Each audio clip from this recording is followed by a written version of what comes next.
ಸಾಕ್ಷಿ ಕೊಡ್ಲಿಕ್ಕೆ ನಿನ್ನೆಂದು ಕೆಲವರಿಗೆ ಸಾಕ್ಷಿ ಹೇಳುವಾಗ ನಾನು ಸ್ಪೀಡ್ ಆಗಿ ಹೇಳಿರ್ಬೋದು. ಯಾಕೆಂದ್ರೆ ಸಮಯದ ಲಿಮಿಟ್ ಇರ್ಬೇಕು. ಅನೇಕ ಸಾಕ್ಷಿಗಳಿತ್ತು. ಆದ್ರೆ ಇವತ್ತು ಬ್ರದರ್ ಹೇಳಿದ್ರು, ನೀವು ಸಮಯ ತಗೊಂಡು ಸಾಕ್ಷಿ ಹೇಳಿ. ಕೆಲವರಿಗೆ ಅದು ಮಂಗಳೂರಿನ ಕನ್ನಡ ಸ್ವಲ್ಪ ಸ್ಪೀಡ್ ಆಗ್ತದೆ ಅಂತ ಕಾಣ್ತದೆ. ಅದಕ್ಕಾಗಿ ನಾನು ಇವತ್ತು ಸ್ವಲ್ಪ ಮೆಲ್ಲನಾಗಿ ಹೇಳ್ತೇನೆ. ಯಾವುದು ಸಾಕ್ಷಿ ಕೊಟ್ಟರು ಅದು ದೇವರಿಗೆ ಮಹಿಮೆ ಆಗ್ಬೇಕು. ಇದು ಮನುಷ್ಯರಿಂದ ಮಾಡಿದ್ದು ಅಸಾಧ್ಯ, ದೇವರಿಂದ ಮಾತ್ರ ಸಾಧ್ಯ. ಅದಕ್ಕಾಗಿ ಯಾವ ಸಾಕ್ಷಿ ಕೊಟ್ಟದ್ದು ಅದು ಮನುಷ್ಯರಿಗೆ ಮಹಿಮೆ ಆಗದೆ ಅದು ದೇವರಿಗೆ ಮಹಿಮೆ. ಯಾಕಂದ್ರೆ ಅವರ ಹೆಸರು ಮೇಲೆಗೆ ಹೋಗ್ಬೇಕು, ನಮ್ಮ ಹೆಸರು ಕೆಳಗೆ ಬರಬೇಕು. ಎಲ್ಲ ಮಾಡುದು ಯೇಸು ಕ್ರಿಸ್ತನ್ ಮಾತ್ರ. ಇವತ್ತು ನಾನು ಸಾಕ್ಷಿ ಹೇಳುದಂದ್ರೆ ನಿನ್ನಿನ ಸಾಕ್ಷಿಗಿಂತ ಇವತ್ತಿನ ಸಾಕ್ಷಿ ಅದ್ಭುತವಾಗಿದೆ. ಅದು ಒಂದು ಲೆವೆಲ್ ಮತ್ತೊಂದು ಲೆವೆಲ್ಗೆ ಬರ್ತಾ ಉಂಟು. ನಾನು ಸುಮಾರು 2006ರಲ್ಲಿ ನಿನ್ನೆ ಹೇಳಿದಂತೆ ನಾನು 2006ರಲ್ಲಿ ಕುವೈಟ್ ಅಲ್ಲಿ ರಕ್ಷಣೆ ಹೊಂದಿದೆ. ಅದರ ನಂತರ ನನ್ನ ಆಸೆ ಆಯ್ತು, ನಾನು ದೇವರಿಗೆ ಸೇವೆ ಮಾಡ್ಬೇಕು, ದೇವರಿಗಾಗಿ ಏನಾದ್ರೂ ಮಾಡ್ಬೇಕಂತ 2014ರಲ್ಲಿ ಕೆಲಸ ಬಿಟ್ಟು ಬಂದೆ. ಯಾಕಂದ್ರೆ ನಾನು ಪ್ಲಾನ್ ಮಾಡ್ಲಿಲ್ಲ, ಆದ್ರೆ ದೇವರು ಹೇಳಿದ ಕೆಲಸವನ್ನು ಮಾಡ್ಲೇಬೇಕೆಂಬ ಆಶೆಯಿಂದ ಮಂಗಳೂರಿಗೆ ಬಂದೆ. ಮಂಗಳೂರಿಗೆ ಬಂದಾಗ ಯಾವ ಪರಿಚಯ ಇರಲಿಲ್ಲ, ಚಿಕ್ಕ ಪ್ರಾಯದಲ್ಲಿ ಹೋಗಿದ್ದೆ. ಹಾಗೆ ನಾನು ಸುಮಾರು ಅನೇಕರಿಗೆ ನನ್ನ ಸಾಕ್ಷಿ ಹೇಳ್ತಿದ್ದೆ. ಯಾಕಂದ್ರೆ ನನ್ನ ಒಂದು ಆಸೆ ಎಲ್ಲರದ ಕಟ್ಟಕಡೆಯಾಗಿ ಸುವಾರ್ತೆ ಕೊಡ್ಬೇಕಂದ ಆಸೆ, ವಾಕ್ಯವನ್ನು ಕೊಡ್ಬೇಕಂದ ಆಸೆ. ಹಾಗೆ ನಾನು ಅನೇಕರ ಹತ್ರ ನನ್ನ ಸಾಕ್ಷಿ ಹೇಳ್ತಿದ್ದೆ. ಹಾಗೆ ಹೇಳ್ತಿದ್ದಾಗ ನನ್ನ ಮಗ ಯಾವಾಗಲೂ ಒಂದು ಕಡೆಯಿಂದ ಅಕ್ವೇರಿಯಂ ಮೀನು ಅಂದ್ರೆ ಮೀನು ಅದು ಇದು ಅಕ್ವೇರಿಯಂ ಮೀನನ್ನು ಅವನು ಸಾಕುವ ಅಭ್ಯಾಸ ಇತ್ತು ಅವನಿಗೆ. ಹಾಗೆ ಅವನು ಒಂದು ಕಡೆಯಿಂದ ಯಾವಾಗ ಸಹ ಒಂದು ಕಡೆಯಿಂದ ಮೀನನ್ನು ತಗೊಂಡಿದ್ರು. ಅವರ ಹೆಸರು ಗಣೇಶನ್ ಅಂತ. ಗಣೇಶನ ಹೆಸರಿಂದ ಅವರು ತುಳು ಭಾಷೆ ಮಾತಾಡ್ತಾರೆ, ಅವರಿಂದ ಮೀನು ತಗೊಂಡಿದ್ರು. ಹೀಗೆ ಆಗುವಾಗ ನಾನು ಸಹ ಅವನೊಟ್ಟಿಗೆ ಹೋಗ್ತಿದ್ದೆ. ಒಂದು ದಿನ ನನ್ನ ಸಾಕ್ಷಿ ಹೇಳ್ತಿದ್ದೆ. ಅವರ ಸಾಕ್ಷಿಯನ್ನು ಅವರು ಕೇಳಿ ಹೇಳಿದ್ರು, ನನ್ನ ಹೆಂಡತಿಗೆ ಸ್ವಲ್ಪ ಅನೇಕ ತಿಂಗಳಿಂದ ದೇಹದಲ್ಲಿ ಸಮಸ್ಯೆ ಉಂಟು, ನೀವೊಂದು ಪ್ರಾರ್ಥನೆ ಮಾಡ್ತೀರಾ ಅಂತ ಹೇಳಿದ್ರು. ನಾನು ಹೇಳಿದೆ, ಪ್ರಾರ್ಥನೆ ಮಾಡಿದಾಗ ನನ್ನ ಎಲ್ಲ ಸಾಕ್ಷಿ, ಅವರು ಕೆಲವು ಸಾಕ್ಷಿಯನ್ನು ಹೇಳಿದೆ, ದೇವರು ನನ್ನನ್ನು ಹೇಗೆ ಉಪಯೋಗ ಮಾಡ್ತಾರಂತ. ಹಾಗೆ ಅವರು ಹೇಳಿದ್ರು, ನನ್ನ ಒಂದು ಮಗಳಿದ್ದಾಳೆ, ಅವಳು ಬ್ಯಾಂಗ್ಳೂರಲ್ಲಿ ಇದ್ದಾಳೆ, ಅವಳ ಹೆಸರು ಶೀತಲ್ ಅಂತ. ಅವಳೆಂತ ಹೇಳ್ತಾರೆ, ಅವಳು ನನ್ನನ್ನು ನನ್ನ ಹೆಂಡತಿಯನ್ನು ತುಂಬಾ ಅಂದ್ರೆ ಅವಳ ತಾಯಿ ಅವರ ಹೆಂಡತಿ ಅವರನ್ನು ತುಂಬಾ ಬೈತಾಳೆ ಅವಳು. ನಂತರ ಒಂದು ಅರ್ಧ ಗಂಟೆ ನಂತರ ಅವಳು ಸರಿಯಾಗ್ತಾಳೆ. ನಾನು ಹೇಳಿದಲ್ಲಮ್ಮ, ನನಗೆ ಏನು ಗೊತ್ತಾಗುದಿಲ್ಲ, ಏನಾದ್ರು ಬರ್ತಾ ಉಂಟು, ಹಾಗೆ ನಾನು ಬೈಯಲ್ಲಿ ಬೈತಾ ಇದ್ದೇನೆ, ಆದ್ರೆ ನನ್ನ ಇಂಟೆನ್ಷನ್ ಅಲ್ಲಿ ಯಾವುದಿಲ್ಲ, ಆದ್ರೆ ನನಗೆ ತಡೀಲಿಕ್ಕೆ ಆಗಿಲ್ಲ, ನಾನು ಹೇಳಿ ಬಿಡ್ತೇನೆ ಅಂತ. ನಂತರ ಅವರು ಗಣೇಶನ ನನಗೆ ನೀನು ನನ್ನ ಮಗಳಿಗೆ ಒಂದು ಪ್ರಾರ್ಥನೆ ಮಾಡ್ತೀರಾ ಅಂತ. ನಾನು ಹೇಳಿದೆ, ನಿಮ್ಮ ಮಗಳೆಲ್ಲಿದ್ದಾಳೆ? ಈಗ ಮಗಳು ಬ್ಯಾಂಗ್ಳೂರಲ್ಲಿ ಇದ್ದಾಳೆ, ಸುಮಾರು ನವೆಂಬರ್ 2015 ವಿಷಯ ಇದು, ಅವಳು ಬರ್ತಾಳೆ ಅಂತ. ಆಗ ನಾನು ಹೇಳಿದೆ, ಚಿಂತೆ ಇಲ್ಲ, ಅವಳು ಬಂದ ನಂತರ ನನಗೆ ಕಾಲ್ ಮಾಡಿ, ನಾನು ನಿಮ್ಮ ಮನೆಗೆ ಬಂದು ನಿಮ್ಮ ಮಗಳಿಗಾಗಿ ಪ್ರಾರ್ಥನೆ ಮಾಡ್ತೇನೆ ಅಂತ. ಸುಮಾರು ಒಂದು ತಿಂಗಳ ನಂತರ, ಸುಮಾರು ಅಕ್ಟೋಬರ್ ತಿಂಗಳು 2015ರಲ್ಲಿ ಅವರ ಮಗ, ಅವರು ಆಫ್ರಿಕಾದಲ್ಲಿ ಕೆಲಸ ಮಾಡ್ತಿದ್ರು, ಅವರು ಬ್ಯಾಂಗ್ಳೂರಿಗೆ ಬಂದಿದ್ರು. ಅವರ ಟಿಕೆಟ್ ಆಫ್ರಿಕಾದಿಂದ ಬ್ಯಾಂಗ್ಳೂರಿಗೆ ಬಂದ್ರು. ಅವರ ತಂಗಿ ಶೀತಲ್ ಅಂತ, ಅವಳನ್ನು ತೆಗೆದುಕೊಂಡು ಮಂಗಳೂರಿಗೆ ಬಂದ್ರು. ಆಗ ಮಂಗಳೂರಿಗೆ ಬರುವಾಗ ಅವರು ಫೋನ್ ಮಾಡಿದ್ರು, ಅವರ ತಂದೆ ಗಣೇಶನ್ನ, ನನ್ನ ಮಗಳು ಬಂದಿದ್ದಾಳೆ ಮಂಗಳೂರಿಗೆ, ನೀವು ಅವರನ್ನು ಪ್ರಾರ್ಥನೆ ಮಾಡ್ಲಿಕ್ಕೆ ಬರ್ಬಹುದಾ ಅಂತ ಕೇಳಿದೆ.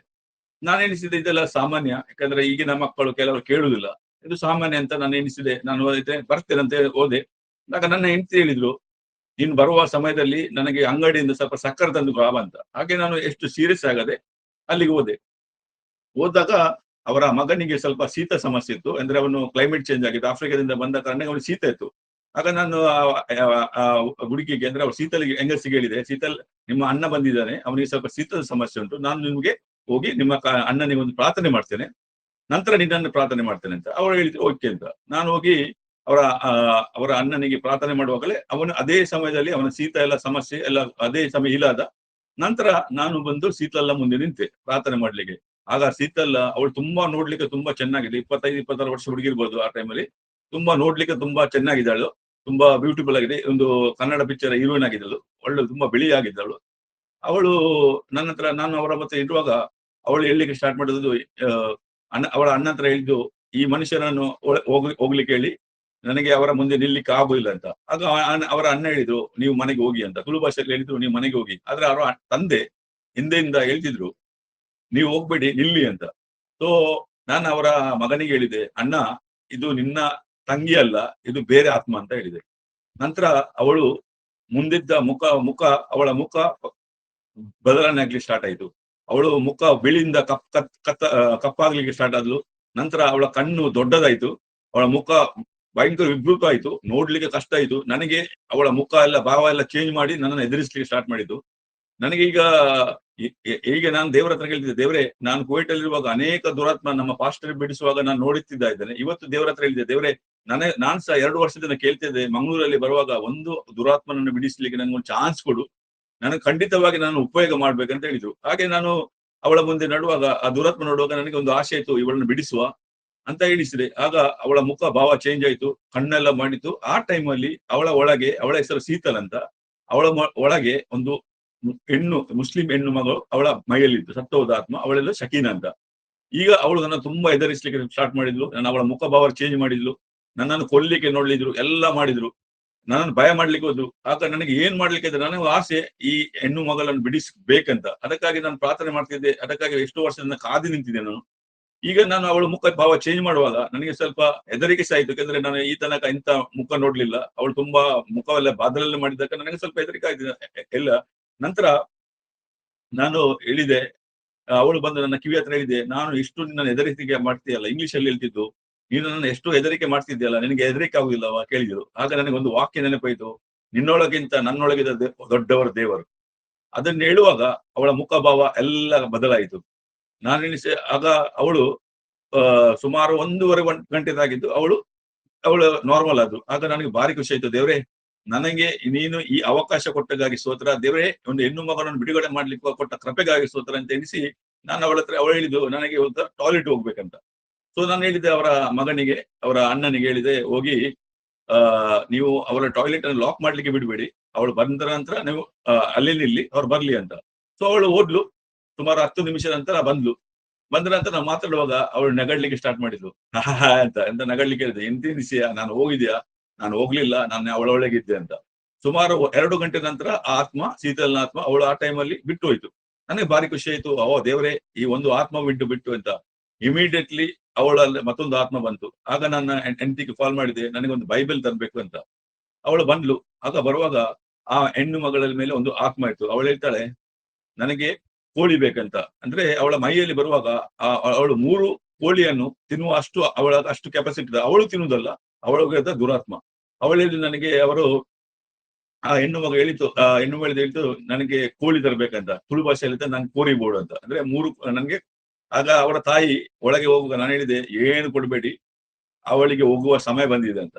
ಸೊ ನಾನೆಂತ ಮಾಡಿದೆ, ಸುಮಾರು ಅರ್ಧ ಗಂಟೆ ಪುನಃ ಪ್ರಾರ್ಥನೆ ಮಾಡುವಾಗ ಅವಳಿಗೆ ಒಂದು ಬಾಯಾರಿಕೆ ಆಯ್ತು. ಆಗ ಬಾಯಾರಿಕೆ ಆಗುವ ಅವರು ನೀರು ತರಲಿಕ್ಕೆ ಹೇಳಿದ್ರು. ಆಗ ನಾನು ಎಂತ ಮಾಡಿದೆ ಅಂದ್ರೆ, ಆ ನೀರನ್ನು ತೆಗೆದುಕೊಂಡು ಅವರಿಗೆ ಹೇಳಿದೆ, ನೀರು ಕೊಡ್ಬೇಡಿ, ನನ್ನ ಕೈಯಲ್ಲಿ ಕೊಡಿ ಅಂತ ಹೇಳಿದೆ. ನಾನು ಆ ನೀರನ್ನು ಅವರಿಗೆ ಪ್ರಾರ್ಥನೆ ಮಾಡಿ, ಆ ನೀರನ್ನು ಯೇಸು ಕ್ರಿಸ್ತನ ರಕ್ತ ಎಂದು ಪ್ರಾರ್ಥನೆ ಮಾಡಿ ಅವಳಿಗೆ ಕೊಟ್ಟುವಾಗ, ಕುಡಿಯುವಾಗ ದುರಾತ್ಮ ಹೇಳ್ತಾ ಉಂಟು, ನಾನು ನಿನ್ನ ಹತ್ರ ನೀರು ಕೇಳಿದ್ಯಾ, ನೀನು ಯೇಸುವಿನ ರಕ್ತ ಕೊಟ್ಟಿದ್ಯಾ, ಇದು ನಮಗೆ ರಕ್ತ, ಇದು ನಮಗೆ ವಿಷ, ನನಗೆ ನಿಲ್ಲಿಕ್ಕೆ ಸಾಧ್ಯವಿಲ್ಲ ಅಂತ ಹೇಳಿ ಸುಮಾರು ಅವಳು ಬಿಟ್ಟು ಹೋಯ್ತು. ಅದ್ರ ನನಗೆ ಭಾರಿ ಖುಷಿ ಆಯ್ತು. 2 ಆತ್ಮ ಹೋಯ್ತಲ್ಲ ಅಂತ. ಆಗ ಇಮಿಡಿಯೇಟ್ಲಿ 3ನೇ ಆತ್ಮ ಎಂಟರ್ ಆದ. ಅವನ ಹೆಸರು ಮೈಕಲ್ ಅಂತ. ಮೈಕಲ್ ಹೇಳಿದ, ನಾನು ಸುಮಾರು 7 ಜನರನ್ನು ಮರ್ಡರ್ ಮಾಡಿದ್ದಾನೆ. ಅದಕ್ಕೆ ನಾನು ಹೇಳಿದೆ, ನೀನು ಮರ್ಡರ್ ಮಾಡಿರ್ಬಹುದು, ಆದ್ರೆ ಇವತ್ತು ನೀನು ಜೀವಂತ ಇಲ್ಲ, ಯೇಸು ಕ್ರಿಸ್ತ ನಾಮದಲ್ಲಿ ನೀನು ಬಿಟ್ಟು ಹೋಗ್ಬೇಕಂತ. ಆಗ ಅವನ ಹೇಳ್ತಾ, ನನಗೆ ಒಂದು ಇದು ಕೊಡ್ಬೇಕಂತ, ಹಂದಿ ಮಾಂಸ ಹೋಗ್ ಕೊಡ್ಬೇಕಂತ ಹೇಳಿದ. ನನಗೆ ಒಂದು ಇದು ಕೊಡ್ಲಿಕ್ಕೆ ಅಂತ, ಕುಡಿಯಲಿಕ್ಕೆ ಕೊಡ್ಬೇಕಂತ ಹೇಳಿದ. ನಾನು ಏನು ಬೇಡ, ಯೇಸು ನಾಮದಲ್ಲಿ ನೀಡುಗಂತ ಅವನು ಬಿಟ್ಟು ಹೋದ. ನಂತರ ಮತ್ತೊಂದು ಹೆಣ್ಣು ಬಂತು. ಅವಳಿಗೆ ಅನೇಕ ಆತ್ಮಗಳು ಬರ್ಲಿಕ್ಕೆ ಸ್ಟಾರ್ಟ್ ಆಗಿದೆ. ಇದು ಹೇಳಲಿಕ್ಕೆ ತುಂಬಾ ಸಮಯ ತಗ್ತದೆ.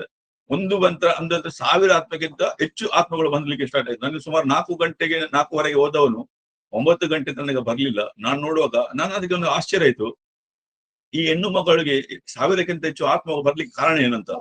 ಆಗ ಆ ದುರಾತ್ಮ ಹೇಳ್ತಾ ಇತ್ತು, ಇವಳು ಕಾಲೇಜಲ್ಲಿರುವಾಗ ಆ ಮೇಣದ ಬತ್ತಿಯಲ್ಲಿ ನಿಂತುಕೊಂಡು ಆ ದುರಾತ್ಮನನ್ನು ಕರೀತಿದ್ರಂತೆ. ಇವರ ಒಂದು ಆಟದಲ್ಲಿ, ಒಂದು ಅಗ್ನಿಸ್ ಕಾಲೇಜಲ್ಲಿ 2005ರಲ್ಲಿ ಅವಳು ಬೆರಳಿಟ್ಟು ಇದು ದುರಾತ್ಮನನ್ನು ಕಾಲ್ ಮಾಡ್ತಿದ್ಲು. ಆಗ ದುರಾತ್ಮ ಬಂದು ಅವಳು ಎಂಟರ್ ಆಯ್ತು. ನಂತರ ಎಂತ ಮಾಡಿದಂದ್ರೆ, ಅವಳು ಆ ಸ್ಮಶಾನಕ್ಕೆ ಹೋಗುವಾಗ ಆ ಸ್ಮಶಾನದಲ್ಲಿರುವ ಆತ್ಮಗಳಿಗೆ ಹೇಳಿದಂತೆ, ಈ ಸ್ಮಶಾನದೊಳಗಿರುವ ಎಲ್ಲ ಆತ್ಮಗಳು ನನ್ನೊಳಗೆ ಬರ್ಲಿ ಅಂತ. ಹಾಗೆ ಮಾಡಿದ ಕಾರಣ 2005ರಿಂದ 2015ವರೆಗೆ, ಅಂದ್ರೆ 10 ವರ್ಷ ಅವಳ ಜೀವನವನ್ನು ನರಕವಾಗಿ ಮಾಡಿಬಿಟ್ಟು, ಆದ್ರೆ ದೇವರೇ ಸ್ತೋತ್ರ, ಯಾವ ದೇವರು ಅವಳನ್ನು ಬಿಡುಗಡೆ ಮಾಡಿ ಕೊಟ್ಲು.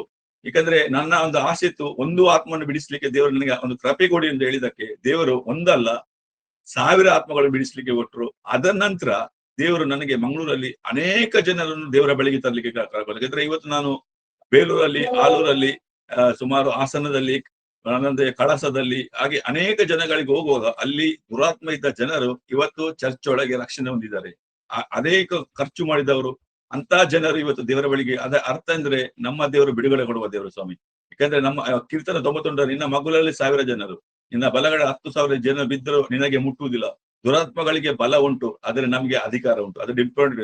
ದುರಾತ್ಮನಿಗೆ ಶಕ್ತಿ ಉಂಟು, ಬಲ ಉಂಟು, ಅದು ನಾನು ಹೋಗ್ತೇನೆ. ಆದ್ರೆ ನಮಗೆ ದೇವರು 2000 ವರ್ಷ ಶಿಲುಬೆಯಲ್ಲಿ ನಮಗೊಂದು ಶಕ್ತಿ ಕೊಟ್ಟಿದ್ದಾರೆ, ಅಧಿಕಾರ ಕೊಟ್ಟಿದ್ದಾರೆ, ಅದನ್ನು ಓಡಿಸ್ಲಿಕ್ಕೆ. ಅಂದ್ರೆ ಆಳುಗಳನ್ನು, ಚೇಳುಗಳನ್ನು, ವೈದ್ಯ ಸಮಸ್ತ ಅಧಿಕಾರ ನಮಗೆ ಕೊಟ್ಟಾದ ನಂತರ ಯಾವ ಸೈತನಾಗ್ಲಿ, ಯಾವ ದುರಾತ್ಮಗ್ಲಿ ನಮ್ಮ ಮುಂದೆ ನಿಲ್ಲಿಕ್ಕೆ ಸಾಧ್ಯನೇ ಇಲ್ಲ. ಏಕೆಂದ್ರೆ ಅದು ಯಾಕಂದ್ರೆ ನಮ್ಮನ್ನು ದೇವರು ಉಪಯೋಗ ಮಾಡಿದ ಆ ದುರಾತ್ಮ ಬಿಡಿಸ್ಲಿಕ್ಕೆ ಕೊಟ್ಟ ಕೃಪೆ ಮೂಲಕ ಇವತ್ತು ನಾನು ಎಲ್ಲಿ ಹೋದ್ರು ಸಹ ದುರಾತ್ಮ ನನ್ನ ಮುಂದೆ ನಿಲ್ಲಿಕ್ಕೆ ಸಾಧ್ಯ ಇಲ್ಲ. ಯಾಕಂದ್ರೆ ನನ್ನೊಳಗಿಂತ ಲೋಕಗಿಂತ ದೊಡ್ಡವನು. ಆ ವಾಕ್ಯ ನಮ್ಮಲ್ಲಿ ಈಗಲೂ ಕಾರ್ಯ ಮಾಡ್ತಾರೆ. ಯಾಕಂದ್ರೆ 1 ಕೊರಿಂಥ 3:16 ಹೇಳ್ತಾರೆ, ನಮ್ಮದೇ ಯೇಸುವಿನ ಗರ್ಭಡಿ ಅದರೊಳಗೆ ಯೇಸು ಕ್ರಿಸ್ತನ ವಾಸಿಸ್ತಾ ಹೇಳುವಾಗ ಅದು ಇವತ್ತು ನನ್ನನ್ನು ನೋಡುವುದಿಲ್ಲ, ನನ್ನೊಳಗಿದೆ ಯೇಸು ನೋಡಿದ ಕಾರಣ ಅದು ನನ್ನನ್ನು ನೋಡಿ ಎದುರ್ತಾ ಉಂಟು. ಯಾಕಂದ್ರೆ ನನ್ನನ್ನು ನೋಡಿ ಎದುರುವುದಿಲ್ಲ, ಯಾಕಂದ್ರೆ ನಾವು ಮನುಷ್ಯರು ನಾಳೆ ಇದ್ದರೆ ನಾಳೆದು ಇರುವುದಕ್ಕಿಲ್ಲ. ಆದ್ರೆ ದೇವರು ನಿನ್ನಿದ್ದರು ಇವತ್ತು ಈ ಲೋಕ ಅಂತ್ಯ ತನಕ ಯೇಸು ಕ್ರಿಸ್ತನಿದ್ದಾನೆ. 2ನೇ ಬರೋವರೆಗೆ ಬರ್ತೋ ಅವರೇ ಮಾತ್ರ, ಬೇರೆ ದೇವರು ಬರುವುದಿಲ್ಲ. ಅದೇ ರೀತಿ ನನಗೆ ನಾನು 2021ಕ್ಕೆ ನನಗೊಂದು ಕರೆ ಬಂತು. ನನ್ನ ಪಾಸ್ಟರ್ ಈಗ ಇದಕ್ಕಿಂತ ಆಜಿಸ್ ಥೋಮಸಿನ ಪಾಸ್ಟರ್ಗಿಂತ ನಾನು ಒಂದು ಮುಂದೆ ಪ್ರವೀಣ್ ಪಾಸ್ಟರ್ ಸಭೆಯಲ್ಲಿ ಇದ್ದೆ. 2020ರಲ್ಲಿ ಜಾಯಿನ್ ಆಗಿದ್ದೆ. ಜಾಯಿನ್ ಆಗಿ 1 ತಿಂಗಳಾಗಿತ್ತು. ಆಗ ನಮ್ಮ ಪಾಸ್ಟರ್ ಒಂದು ಕರೆ ಬಂತು. ಅವ್ರು ಹೇಳಿದ್ರು, ಬ್ರದರ್ ನೀವು ಬರ್ತೀರಾ ಅಂತ. ನಾನು ಸುಮಾರು ರಾತ್ರಿ ಒಂದು ಮನೆಗೆ ಪ್ರಾರ್ಥನೆಗೆ ಹೋಗಿದ್ದೆ. ಸೊ ಅಲ್ಲಿಂದ ಕಾಲ್ ಬಂತು ಒಂದು ಹೆಂಗಸಿಗೆ ಸ್ವಲ್ಪ ದುರಾತ್ಮ ಅಟ್ಯಾಕ್ ಉಂಟಂತ. ನಾನು ಹೋದೆ. ಹೋಗುವಾಗ ಒಂದು ಹೆಂಗಸು ಕಾಲಲ್ಲಿ ಬೆರಳಲ್ಲಿ ನಿಂತುಕೊಂಡು ಕೂದಲೆಲ್ಲ ಮುಂದೆ ಕಾಡಿನುಂಟು ದೊಡ್ಡ ದುರಾತ್ಮ ಅವಳ ಮೈಲಿಗುಂಟು ಎಳ್ತಾ ಉಂಟು. ಒಳಗೆ ನಿಂತಿದೆ. ನಾನ್ ಸೀದಾ ಅವಳ ಹತ್ತಿರ ಬಂದು ಕಣ್ಣನ್ನು ಮುಂದೆ ನಿಂತು ಹೇಳಿದೆ, ಯಾರು ನೀನಂತ. ಅವಳು ಹೇಳ್ತಾಳೆ, ಅವಳ ಹೆಸರು ನಾನು ಹೇಳುವುದು ಬೇಡ, ಯಾಕಂದ್ರೆ ಕೆಲವರು ಅದನ್ನ ಪೂಜೆ ಮಾಡ್ತಾರೆ, ನಾನು ಹೆಸರು ಹೇಳುದಿಲ್ಲ. ಹೇಗಂದ್ರೆ ಅವಳು ಹೇಳ್ತಾಳೆ, ನನ್ನ ಶಕ್ತಿ ನಿನಗೆ ಗೊತ್ತುಂಟಾ, ನೀನ್ ಏನಲ್ಲ ಅಂತ ಹೇಳಿದೆ. ನಾನು ಹೇಳಿದೆ, ನಿನಕ್ಕಿಂತ ನನ್ನೊಳಗೆ ದೇವರು ದೊಡ್ಡ ದೇವರು, ನಿನ್ನ ಶಕ್ತಿಗಿಂತ ನನ್ನ ಶಕ್ತಿ ದೊಡ್ಡದಂತ. ಈಗ ಪ್ರಾರ್ಥನೆ ಮಾಡೋ ಗೊತ್ತಾಯ್ತು, ಈ ಹೆಂಗಸು ಟೆಂಪಲ್ ಅಲ್ಲಿ ಹೋಗಿ ಅನೇಕ ಖರ್ಚು ಮಾಡಿದ್ರಂತೆ. ಅವರು 7 ಲಕ್ಷ ಖರ್ಚು ಮಾಡಿದ್ರು. 3 ಮನೆಯನ್ನು ಟ್ರಾನ್ಸ್ಫರ್ ಮಾಡಿದ್ರು. ಕೇರಳಕ್ಕೆ ಹೋದ್ರಂತೆ. ಕೇರಳದಲ್ಲಿ ಸ್ವಾಮಿ ಅವರು ಎಂತಲೇ ಅದು ತೆಂಗಿನಕಾಯಿಯನ್ನು ಹಿಡಿದು ಅವರನ್ನು ಕೂದಲಲ್ಲಿ ಕಟ್ಟಿ ಅವರು ಆ ಟೆಂಪಲ್ ಅಲ್ಲಿ ತಿರುಗಲಿಕ್ಕೆ ಹೇಳಿದ್ರಂತೆ. ಎಲ್ಲಿ ನೆಲದಲ್ಲಿ ಎಲ್ಲ ಕೂದಲು ಹೋಯ್ತು, ಹಣ ಕಳೆದುಕೊಂಡ್ರು, ಲಕ್ಷಾಂತರ ಲೋನ್ ಆಯ್ತು, ಎಲ್ಲ ಕಡೆ ಹೋದ್ರೆ ಬಿಡುಗಡೆ ಆಗ್ಲಿಲ್ಲ. ನಾನು ಹೇಳಿದೆ, ನೀವು ನನ್ನ ಮನೆಗೆ ಬರ್ಬೇಕಂತ. ನಾನು ಮತ್ತೆ ಹೆಂಡತಿ 3 ದಿನ ಅವರನ್ನು ಇಟ್ಟುಕೊಂಡು ಅವರಿಗೆ 3 ದಿನ ಮನೆಯಲ್ಲಿ ಇಟ್ಟೆವು. ಆದ್ರೆ ದುರಾತ್ಮ ಹೋಗ್ಲಿಲ್ಲ. ಅವಳು ಹೇಳ್ತಾ, ನಾನು ಹೋಗ್ತೇನೆ ಆದ್ರೆ ಹೋಗ್ಲಿಲ್ಲ. ನಂತರ ನಾನು ಹೇಳಿದೆ, ದೇವರೇ ಏನು ಮಾಡ್ಬೇಕು, ಈಗ ನನಗೆ ಅವಮಾನ ಅಲ್ಲ, ಅದು ನಿನಗೆ ಅವಮಾನ. ನಿನ್ನ ಮಕ್ಕಳು ಹೀಗೆ ಮಾಡ್ಲಿಕ್ಕೆ ಆಗುಲ್ಲ, ಅದು ಹೇಗೆ ಸಾಧ್ಯ ಅಂತ ಹೇಳಿದೆ. ಆಗ ದೇವರು ಒಂದು ಆಲೋಚನೆ ಕೊಟ್ರು, ನೀನು ನೀರಿಗಾಗಿ ಪ್ರಾರ್ಥನೆ ಮಾಡುವಂತ. ಹಾಗೆ ನಾನು ಅದು ಒಂದು ನೀರಿನ ಬಾಟಲ್, ಒಂದು 2 ಲೀಟರ್ ಬಾಟಲ್ ಅದು ನಾನು ಪ್ರಾರ್ಥನೆ ಮಾಡಿದೆ. ಅವ್ರಿಗೆ 1 ಬಾಟಲ್ 2 ಲೀಟರ್ ಕೊಟ್ಟಿದ್ರು. 2ನೇ ಲೀಟರ್ 4 ಲೀಟರ್ ಕೊಡುದು. 3ನೇ ಬಾಟಲ್ನೇ ಕುಡಿಯುವಾಗ ಸುಮಾರು ಎಷ್ಟೋ ವರ್ಷದಿಂದ ಒಳಗಿದ್ದ ಪ್ರಸಾದ ಹೊರಗೆ ಬಂತು. ಎಷ್ಟೋ 40 ವರ್ಷದಿಂದ ದುರಾತ್ಮ ಇಟ್ಟ ಹೆಂಗಸು ದೇವರ ಬಿಡುಗಡೆ ಕೊಟ್ಟರು. ಯಾಕಂದ್ರೆ ಅದರ ನಂತರ ನನ್ನ ಸಂಘಟನೆ ಹುಡುಕಿ ಬಂದ್ರು. ಯಾಕಂದ್ರೆ ನಾನು ಬಿಡುಗಡೆ ಕೊಟ್ಟ ಅಂದ್ರೆ ಅದಕ್ಕೆ, ಯಾಕಂದ್ರೆ ಅವಳ ಟೆಂಪಲ್ ಅಲ್ಲಿ ಹೆಚ್ಚಾಗಿ ಮುಂದಿದ್ದವರು, ಅನೇಕ ಖರ್ಚು ಮಾಡಿದವರು ಇವತ್ತು ಸಭೆಯೊಳಗೆ 2ನೇ ರೋ ಅಲ್ಲಿ ನಿಂತುಕೊಂಡು ದೇವರನ್ನು ಸ್ತುತಿಸ್ತಾ ಇದ್ದಾರೆ. ಯಾಕಂದ್ರೆ ದೇವರು ಅವರನ್ನು ಬಿಡುಗಡೆ ಮಾಡ್ಲಿಕ್ಕೆ, ಯಾಕಂದ್ರೆ ನನಗೆ ಪರಿಚಯ ಯಾರಿಲ್ಲ. ಅವಳು ಮಲಯಾಳಿ ಒರಿಜಿನಲ್, ಮಂಗಳೂರಲ್ಲಿ ಹುಟ್ಟಿದವರು. ಅವಳು ತುಳು ಮಾತಾಡ್ತಾರೆ, ಆದ್ರೆ ಅವರು ಒರಿಜಿನಲ್ ಮಲಯಾಳಿಗಳು. ಆದ್ರೆ ದೇವರಿಗೆ ಸ್ತೋತ್ರ, ಯಾರಿಂದಲೂ ಅಸಾಧ್ಯ ಯಾವುದಿಲ್ಲ. ಯಾಕಂದ್ರೆ ದೇವರು ನಮಗೆ ಕೊಟ್ಟ ಶಕ್ತಿ ಒಂದು ದೊಡ್ಡ ಶಕ್ತಿಯಾಗಿದೆ. ಅವರನ್ನು ಯಾರನ್ನು ಬಿಡಿಸಬಹುದು. ನಾನು ಚಿಕ್ಕ ಇರುವಾಗ ಇಂಥ ದುರಾತ್ಮಗಳಿಗೆ ತುಂಬಾ ಎದುರ್ತಿದ್ದೆ. ಯಾಕಂದ್ರೆ ನನ್ನ ಜೀವನ ಪೂರ್ತಿ ಈ ದುರಾತ್ಮಗಳನ್ನ ಎದುರುತ್ತದೆ. ಯಾವ ದುರಾತ್ಮನನ್ನು ಎದುರ್ತಾನ ಅದೇ ಮನುಷ್ಯನನ್ನು ದೇವರು ಉಪಯೋಗ ಮಾಡ್ತಾರೆ. ನಾಳೆ ನಿಮ್ಮನ್ನು ಉಪಯೋಗ ಮಾಡಬಹುದು. ಯಾಕಂದ್ರೆ ನಿಮ್ಮ ಪಟ್ಟಣಕ್ಕೆ ನಿಮ್ಮನಿಗೆ ಉಪಯೋಗ ಮಾಡ್ತಾರೆ. ಯಾಕಂದ್ರೆ ವಾಕ್ಯವನ್ನು ಅರಿತವರು ನಾವು ಸಾಮಾನ್ಯರಲ್ಲವೇ ಅಲ್ಲ. ನಮ್ಮೊಳಗೆ ದೇವರಿದ್ದಾರೆ. ನಾವು ಏನು ಮಾತಾಡ್ತಾರ, ಜೀವನ ಮರಣ ನಾಲಿಗೆ ವಚನ ಪ್ರಿಯನ ಅನುಭವಿಸ್ತಾ ಹೇಳ್ತಾರೆ. ಯಾಕಂದ್ರೆ ನಮ್ಮಲ್ಲಿ ವಚನ ಇದ್ರೆ, ನಮ್ಮಲ್ಲಿ ವಾಕ್ಯಗಳಿದ್ರೆ ಯಾವ ಸೈತಾನ ಇಲ್ಲ. ಯಾಕಂದ್ರೆ ಆದ್ಯಲ್ಲಿ ವಾಕ್ಯ ದೇವರ ಒಳಿತು, ವಾಕ್ಯವೇ ನಮ್ಮೊಳಗಿದೆ. ನಾವು ಸ್ವಂತ ರಕ್ಷಣೆ ನಂಬುವಾಗ ಅದು ನಮ್ಮೊಳಗೆ ಬರ್ತಾ ಉಂಟು. ಅದರ ಶಕ್ತಿ ನಮ್ಮಲ್ಲಿ ಬರ್ತದೆ. ಯಾವಾಗ ನಾವು ಯೇಸು ಕ್ರಿಸ್ತನಂತೆ ಇದ್ದಾಗ ಈ ಸಮಸ್ಯೆಗಳು ಬರುದಿಲ್ಲ. ಯಾಕಂದ್ರೆ ಅನೇಕ ರಕ್ಷಣೆ ಹೊಂದ್ತಾರೆ. ಅವರ ಮೇಲೆ ದುರಾತ್ಮ ಈಗಲೂ ಇರುವುದ ಕಾರಣ ಅಂದ್ರೆ ಅವರು ವಾಕ್ಯವನ್ನು ಸರಿಯಾಗಿ ಆರೈಕೆ ಮಾಡುವುದಿಲ್ಲ. ಏಕೆಂದ್ರೆ ಅನೇಕ ಸಂಶಯಗಳು ಉಂಟು. ಅನೇಕ ಸಂಶಯಗಳು ಬರುವಾಗ ನಮ್ಮ ಇಂದಿನ ಜೀವನ ಇದಕ್ಕಿಂತ ಒಳ್ಳೆ, ನಾವು ಅಲ್ಲಿ ಹೋಗ್ತಿದ್ದೆವು, ಅಲ್ಲಿ ಪ್ರಾರ್ಥನೆ ಮಾಡ್ತಿದ್ದೆವು, ನಮ್ಗೆ ಅಲ್ಲಿ ಪ್ರಸಾದ ಕೊಡ್ತೇವೆ, ಅಲ್ಲಿ ಏನಾಗ್ತದೆ ಎನ್ನಿಸ್ತೇವೆ. ಆದ್ರೆ ದೇವರು ಮಾಡುವ ಕಾರ್ಯಗಳು ಅವರಿಗೆ ಅರ್ಥ ಆಗುದಿಲ್ಲ. ದೇವರು ಮಾಡುವ ಉಪಯೋಗ ಮಾಡುವ ಸ್ಥಿತಿಯನ್ನು ಗೊತ್ತಾಗುದಿಲ್ಲ. ಯಾಕಂದ್ರೆ ದೇವರು ಎಲ್ಲರನ್ನು ಉಪಯೋಗ ಮಾಡ್ತಾರೆ, ಒಬ್ಬನನ್ನಲ್ಲ. ಯಾಕಂದ್ರೆ ನಾವು ಇವತ್ತು ನೀವು ನೋಡ್ತಿದ್ದೀರ, ನಾಳೆ ನಮಗಿಂತ ದೇವರು ನಿಮ್ಮನ್ನು ಉಪಯೋಗ ಮಾಡಬಹುದು. ನೀವು ಕಾಲಿಟ್ಟುವ ಜಾಗೆಯಲ್ಲಿ ದೇವರು ಉಪಯೋಗ ಮಾಡುವುದು. ಯಾಕಂದ್ರೆ ನೀವಿರುವ ಜಾಗದಲ್ಲಿ ನನಗೆ ಬರ್ಲಿಕ್ಕೆ ಆಗುದಿಲ್ಲ, ನನ್ನ ಜಾಗದಲ್ಲಿ ನಿಮ್ಗೆ ಬರ್ಲಿಕ್ಕೆ ಆಗುದಿಲ್ಲ. ಆದ್ರೆ ದೇವರು ಎಲ್ಲಿ ನಿಮ್ಗೆ ಯಾವ ಪಟ್ಟಣ ಕ್ಷೇಮ, ಆ ಪಟ್ಟಣ ಕ್ಷೇಮ, ನಿಮ್ಮ ಕ್ಷೇಮ. ಇವತ್ತು ಸಹೋದರಿ ಒಂದು ಸಾಕ್ಷಿ ಕೊಟ್ಟಿದ್ರು, ನೀವೆಲ್ಲ ಮಾಡಿದ ಪ್ರಾರ್ಥನೆ ಮೂಲಕ ಆ ಸಹೋದರಿಯ ಮಗನ ಗುಣ ಆದ್ರು. ಯಾರು ಮಾಡಿದ ಪ್ರಾರ್ಥನೆ ಅಲ್ಲ, ನೀವು ಮಾಡಿದ ಪ್ರಾರ್ಥನೆ. ಎಲ್ಲರ ದೇವರು, ಯಾಕಂದ್ರೆ ದೇವರಿಗೆ ಎಲ್ಲರಿಗೂ ಒಂದು ಅವಕಾಶ ಕೊಟ್ಟಿದ್ದಾರೆ. ಯಾಕಂದ್ರೆ ಎಲ್ಲರಿಗೆ 5 ವಿಧ ಸೇವೆ ಉಂಟು. ಅನೇಕರಿಗೆ ಸುವಾರ್ತಿಕರಾಗ್ಬೋದು, ಬೋಧಕರಾಗಬಹುದು, ಪ್ರವಾದಿಗಳಾಗಬೇಕು, ಅಪಸ್ತಲಾಗಬೇಕು, ಸೇವಕರಾಗ್ಬೋದು. ಅದರ ನಂತರ ಸ್ವಾಮಿ ಯಾರು ಯೇಸು ನಾಮದಲ್ಲಿ ಲೋಟ ನೀರು ಕೊಡ್ತಾರ, ಯಾರು ಈ ಚರ್ಚಲ್ಲಿ ಗುಡಿಸ್ತಾರ, ಚರ್ಚಲ್ಲಿ ಎಲ್ಲ ಆರ್ಗನೈಸ್ ಮಾಡ್ತಾರ, ನಾವು ಈಗ ಆನ್ಲೈನ್ ಮಾಡ್ತಾರ, ಎಲ್ಲರಿಗೂ ಒಂದೊಂದು ಸೇವೆ ಉಂಟು. ದೇವರು ಎಲ್ಲ ಜ್ಞಾಪಕ ಪುಸ್ತಕದಲ್ಲಿ ಬರೀತಾನೆ. ನಾನು ಇವತ್ತು ನನ್ನ ಮಗ ಇಂಥ ಸೇವೆ ಮಾಡಿದ್ದಾನೆ, ನನ್ನ ಮಗ ನನಗಾಗಿ ಹೀಗೆ ಮಾಡಿದ್ದಾನೆ ಅಂತ ಎಲ್ಲ ಬರೀತಾರೆ. ನೀವು ಎಣಿಸ್ಬೋದು ಯಾರು ಬರೋದಿಲ್ಲ ಅಂದ್ರೆ ಸಹ ದೇವರು ನಿಮ್ಮ ವಿಷಯವಾಗಿ ಆ ಪುಸ್ತಕದಲ್ಲಿ ಬರೆದಿದ್ದಾನೆ, ಬರೀತಾ ಇದ್ದಾನೆ. ಯಾಕಂದ್ರೆ 28 ಅಧ್ಯಾಯಗಳು ಉಂಟು ಹೇಳಿದ್ದಾರೆ. ಅವರು 28 ಅಧ್ಯಾಯಗಳು ಅಪೊಸ್ತಲಗತ್ತಲೆ ಬರೆದಿದ್ದಾರೆ. ಆದ್ರೆ ಅದು 28 ಅಧ್ಯಾಯ ಅಲ್ಲ, ಒಂದೇ ಅಧ್ಯಾಯ.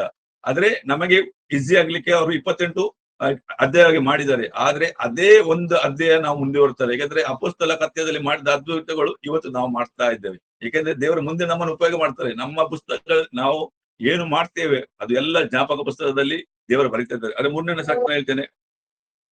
ನನಗೆ 2019ರಲ್ಲಿ ಒಬ್ಬ ನನ್ನ ಫ್ರೆಂಡ್ ಕ್ಯಾನ್ಸಿ ಅಂತ ನನ್ನ ನೇಬರ್, ಸುಮಾರು ನಾನು ಅನೇಕ ವರ್ಷ ಗಲ್ಫ್ ಅಲ್ಲಿ ಇದ್ದ ಕಾರಣ ನನಗೆ ಅವರ ನಂಬರ್ ಇರಲಿಲ್ಲ. ನಾನು ಫೇಸ್ಬುಕ್ ಅಲ್ಲಿ ಅನೇಕ ಈಗಲೂ ಸಾಕ್ಷಿ ಕೊಡ್ತಾ ಇದ್ದೇನೆ. ಅನೇಕರು ಸಾಕ್ಷಿ ಓದಿಕೊಂಡು ಇವತ್ತು ನನಗೆ ತುಂಬಾ ಜನರು ಇವತ್ತು ನಿಮ್ಮ ಗ್ರೂಪ್ ಮೂಲಕ ಅನೇಕರು ಕಾಲ್ ಮಾಡಿದ್ರು, ಅನೇಕರು ನನ್ನ ಸಂತೈಸಲಿ ದೇವರು ಕೊಟ್ಟರು, ಅನೇಕರು ಪ್ರಾರ್ಥನೆ ಮಾಡುವಾಗ ದೇವರು ಮುಟ್ಟಿದ್ರು. ಅದಕ್ಕಿಂತ ದೊಡ್ಡ ಸಾಕ್ಷಿ ಏನಿಲ್ಲ. ಅದೇ ನಾವು ನೋಡ್ತಿರ್ತೇವೆ. ಅಂದು ನನಗೆ 2019ರಲ್ಲಿ ನನ್ನ ಫ್ರೆಂಡ್, ನನ್ನ ನೇಬರ್ ಕ್ಯಾನ್ಸಿ ಅಂತ, ನನಗಿಂತ ಸುಮಾರು 8 ವರ್ಷ ಚಿಕ್ಕವ, ಅವ್ರನ್ನ ಹೇಳಿದ, ವಿಲ್ಸನ್ ನನ್ನ ಹತ್ರ ಒಂದು ಸ್ಟೂಡೆಂಟ್ ಇದ್ದಾಳೆ, ಅವಳಿಗೆ 1 ವಾರದಿಂದ ಒಂದು ಸಮಸ್ಯೆ ಉಂಟಂತ. ಏನು ಸಮಸ್ಯೆ ಹೇಳ್ತಾ, ಅವರಿಗೆ ಒಂದು ದುರಾತ್ಮನ ಸಮಸ್ಯೆ ಉಂಟಂತ ಹೇಳಿದ್ರು. ನಾನು ಹೇಳಿದೆ ದೊಡ್ಡ ಸಮಸ್ಯೆ ಏನಾದ್ರೆ ಏನ್ ಹೇಳಿದ್ರು, 1 ವಾರ ಆದ್ರೆ ಅದು ನನಗೆ ದೊಡ್ಡ ಸಮಸ್ಯೆ ಅಲ್ಲ, ನೀನ್ ತನ್ನು ಅಂತಂದೆ. ಅವಳು ಬಂದ್ಲು. ತುಂಬಾ ಒಂದು ಹೀರೋಯಿನ್ ಆಗಿದ್ದಾಳೆ, ಶಾರ್ಟ್ ಹುಡುಗಿ, ತುಂಬಾ ಬ್ಯೂಟಿಫುಲ್ ಇದ್ದಾಳೆ, ಸಾನ್ ಅಂತ ಹೆಸರು. ಅವಳು ಬಂದ್ಲು. ಬರುವಾಗ ಅವಳು ತನ್ನ ಕೈಯಿಂದಲೇ ಅವಳನ್ನು ಕೊಲ್ಲಿಕ್ಕೆ ನೋಡ್ತಿದ್ದಾಳೆ. ಸೊ ನನಗೆ ಗೊತ್ತಾಗ್ಲಿಲ್ಲ ಏನಂತ ಸಮಸ್ಯೆ. ಅವಳು ಪ್ರಾರ್ಥನೆ ಮಾಡುವಾಗ ಅವಳು ಕೊಲ್ತಾ ಇದ್ದಳು. ನಾನು ಸುಮಾರು ಅರ್ಧ ಗಂಟೆ 1 ಗಂಟೆ ಪ್ರಾರ್ಥನೆ ಮಾಡಿದೆ. ಅವಳು ನಾರ್ಮಲ್ ಆದ್ಲು. ನಾನು ಹೇಳಿದೆ, ಸಪೋಸ್ ಅವಳು ನಾರ್ಮಲ್ ಆದ್ರೆ ಚಿಂತೆ ಇಲ್ಲ, ಸಮಸ್ಯೆ ಆದ್ರೆ ನಾಳೆ ರಾತ್ರಿ ಕಾಲ್ ಮಾಡಿ ನಾಳೆ ನೀವು ಬನ್ನಿ ಅಂತ. ಸುಮಾರು ಅವಳಿಗೆ ಬೆಳಿಗ್ಗೆ ಅವಳು ನಾರ್ಮಲ್ ಆದ್ಲು. ಬೆಳಿಗ್ಗೆ 2 ಗಂಟೆ ಬೆಳಿಗ್ಗೆ ಅಂದ್ರೆ ಅರ್ಲಿ ಮಾರ್ನಿಂಗ್ ಬೆಳಿಗ್ಗೆ 2 ಗಂಟೆಗೆ ಅವಳಿಗೆ ದುರಾತ್ಮ ಅಟ್ಯಾಕ್ ಆಯ್ತು. ಅವನಿಗೆ ಗೊತ್ತಾಗ್ಲಿಲ್ಲ. ಅವಳು ಹೇಳಿದ್ರು ನನಗೆ ಚಿಕನ್ ಕೊಡಿ ಅಂತ. ಇವನು ಎಂತ ಮಾಡಿದ, ಅವಳನ್ನು ಕೊಂಡೋಗಿ ಚಿಕನ್ ಕೊಡಿಸಿದ, ಬೊಂಡ ಕೊಡಿಸಿದ, ಎಲ್ಲ ಕೊಡಿಸಿದ ನಂತರ ಅವಳು ನನಗೆ ಬೆಳಿಗ್ಗೆ ಕಾಲ್ ಮಾಡಿದ, ವಿಲ್ಸನ್ ಅವಳಿಗೆ ಪುನಃ ದುರಾತ್ಮ ಬಂದಿದೆ ಅಂತ. ನಾನು ಹೇಳಿದ ಚಿಂತೆ ಇಲ್ಲ, ಮನೆಗೆ ಬಂದಿ ಅಂತ. ನಾನು ಪ್ರಾರ್ಥನೆ ಮಾಡಿದೆ. ಪ್ರಾರ್ಥನೆ ಮಾಡುವಾಗ ಅವಳ ಹೇಳ್ತಾನೆ, ನಾನು ಇವರ ತಂದೆಯನ್ನು ಕೊಂದಾಕಿದೆ, ಇವತ್ತು ಇವಳ ಚಾನ್ಸ್, ಇವಳನ್ನು ನಾನು ಕೊಂಡೋಗ್ತೇನೆ ಅಂತ. ನನಗೆ ಆಗ ನಾನು ಏನಾಯ್ತಂದ್ರೆ ನೋಡುವಾಗ ಅವರ ಮನೆ ಕಟ್ಟುವಾಗ ಒಂದು ಗುಡಿ ಇತ್ತಂತೆ. ಆ ಗುಡಿಗೆ ಅಂತ ಮಾಡಿದ್ರು, ಅವರು ಒಂದು ಬೇರೆ ಮನೆಯ ಹೊರಗೆ ಒಂದು ಗುಡಿಗೆ ಒಂದು ಪ್ಲೇಸ್ ಕೊಟ್ರು, ಅಲ್ಲಿ ಗುಡಿ ಕಟ್ಟಿದ್ರು. ಆದ್ರೆ ಗುಡಿ ಕಟ್ಟುವ ಮೊದಲು ಆ ಗುಡಿಯೊಳಗೆ ಆ ಮನೆ ಕಟ್ಟಿದ್ರು ಅವರು. ಅಂದ್ರೆ ಆ ಮನೆಗೆ ಮೊದಲು ಆ ಗುಡಿಯೊಳಗೆ ಆ ಮನೆಯನ್ನು ಕಟ್ಟಿದ ಕಾರಣ ಅವರು ಒಂದು ಜಾಗೆ ಕೊಟ್ರು. ಆದ್ರೆ ಆ ಜಾಗೆ ಕೊಟ್ಟು ಹೋಗದೆ ಆ ದುರಾತ್ಮ ಕಾರಣ ಆ ತಂದೆಯನ್ನು ಅವ್ರ ರಕ್ತಕಾರಿ ಸತ್ತು ಹೋದ್ರು. ಈಗ ಅವಳು ಹೇಳ್ತಾರೆ, ನಾನು ಅವಳ ತಂದೆಯನ್ನು ಕೊಂದು ಹಾಕಿದೆ, ಈಗ ಇವಳನ್ನು ಕೊಂಡು ಹೋಗ್ತೇನೆ ಅಂತ. ನಾನು ಹೇಳಿದೆ, ಇದು ಇಲ್ಲಿಂದ ಸಾಧ್ಯ ಇಲ್ಲ, ನಾನು ಹೋಗುವ. ನಾನು ಹೇಳಿದೆ ನೆಕ್ಸ್ಟ್ ದಿನ ನಾವು ಅವಳ ಮನೆಗೆ ಹೋಗುವ. ಅಂದ್ರೆ ನಮ್ಮ ಮನೆಯಿಂದ ಸುಮಾರು 20 ಕಿಲೋಮೀಟರ್ ಉಂಟು, ಮುಕ್ಕ ಜಾಗೆ ಅಂತ. ಸುಮಾರು ನಾವು ನೆಕ್ಸ್ಟ್ ದಿನ ನಾನು ಮತ್ತೆ ಹೆಂಡತಿ ಆ ಮನೆಗೆ ಹೋದೆವು. ಮನೆಗೆ ಹೋಗುವಾಗ ಒಂದು ಜಾಸ್ಮಿನ್ ಪರಿಮಳ ಬರ್ತಿದ್ದು, ಪರಿಮಳ ಬರ್ತಿದ್ದು. ನಾನು ಎಣಿಸಿದೆ, ನನಗೆ ಮಾತ್ರ ಬರ್ತದ ಅಲ್ಲ ಹೆಂಡತಿಗೆ ಬರ್ತದ. ನಾನು ಅವಳಿಗೆ ಕೇಳಿದೆ, ನಿಮ್ಮ ಮನೆಯಲ್ಲಿ ಸೆಂಟ್ ಹೊಡಿದಿರಾ, ಪರ್ಫ್ಯೂಮ್ ಹೊಡಿದಿರಾ? ಅವ್ರು ಹೇಳ್ತಾರೆ ಯಾರು ಇಲ್ಲ ಅಂತ. ನನ್ನ ಹೆಂಡತಿ ಹೇಳ್ತೇವೆ, ವಿಲ್ಸನ್ ನನಗೆ ಸ್ಮೆಲ್ ಬರ್ತಾ ಉಂಟು. ನಾನು ಎಣಿಸಿದ ನನಗೆ ಮಾತ್ರ ಬರ್ತುಂಟ, ನನ್ನ ಹೆಂಡತಿ ನನಗೂ ಸಹ ಬರ್ತದೆ. ಆಗ ನನ್ನ ಹೆಂಡತಿಗೆ ಒಂದು ಗಿಫ್ಟ್ ಉಂಟು, ಅವಳಿಗೆ ದುರಾತ್ಮ ಕಾಣ್ತದೆ.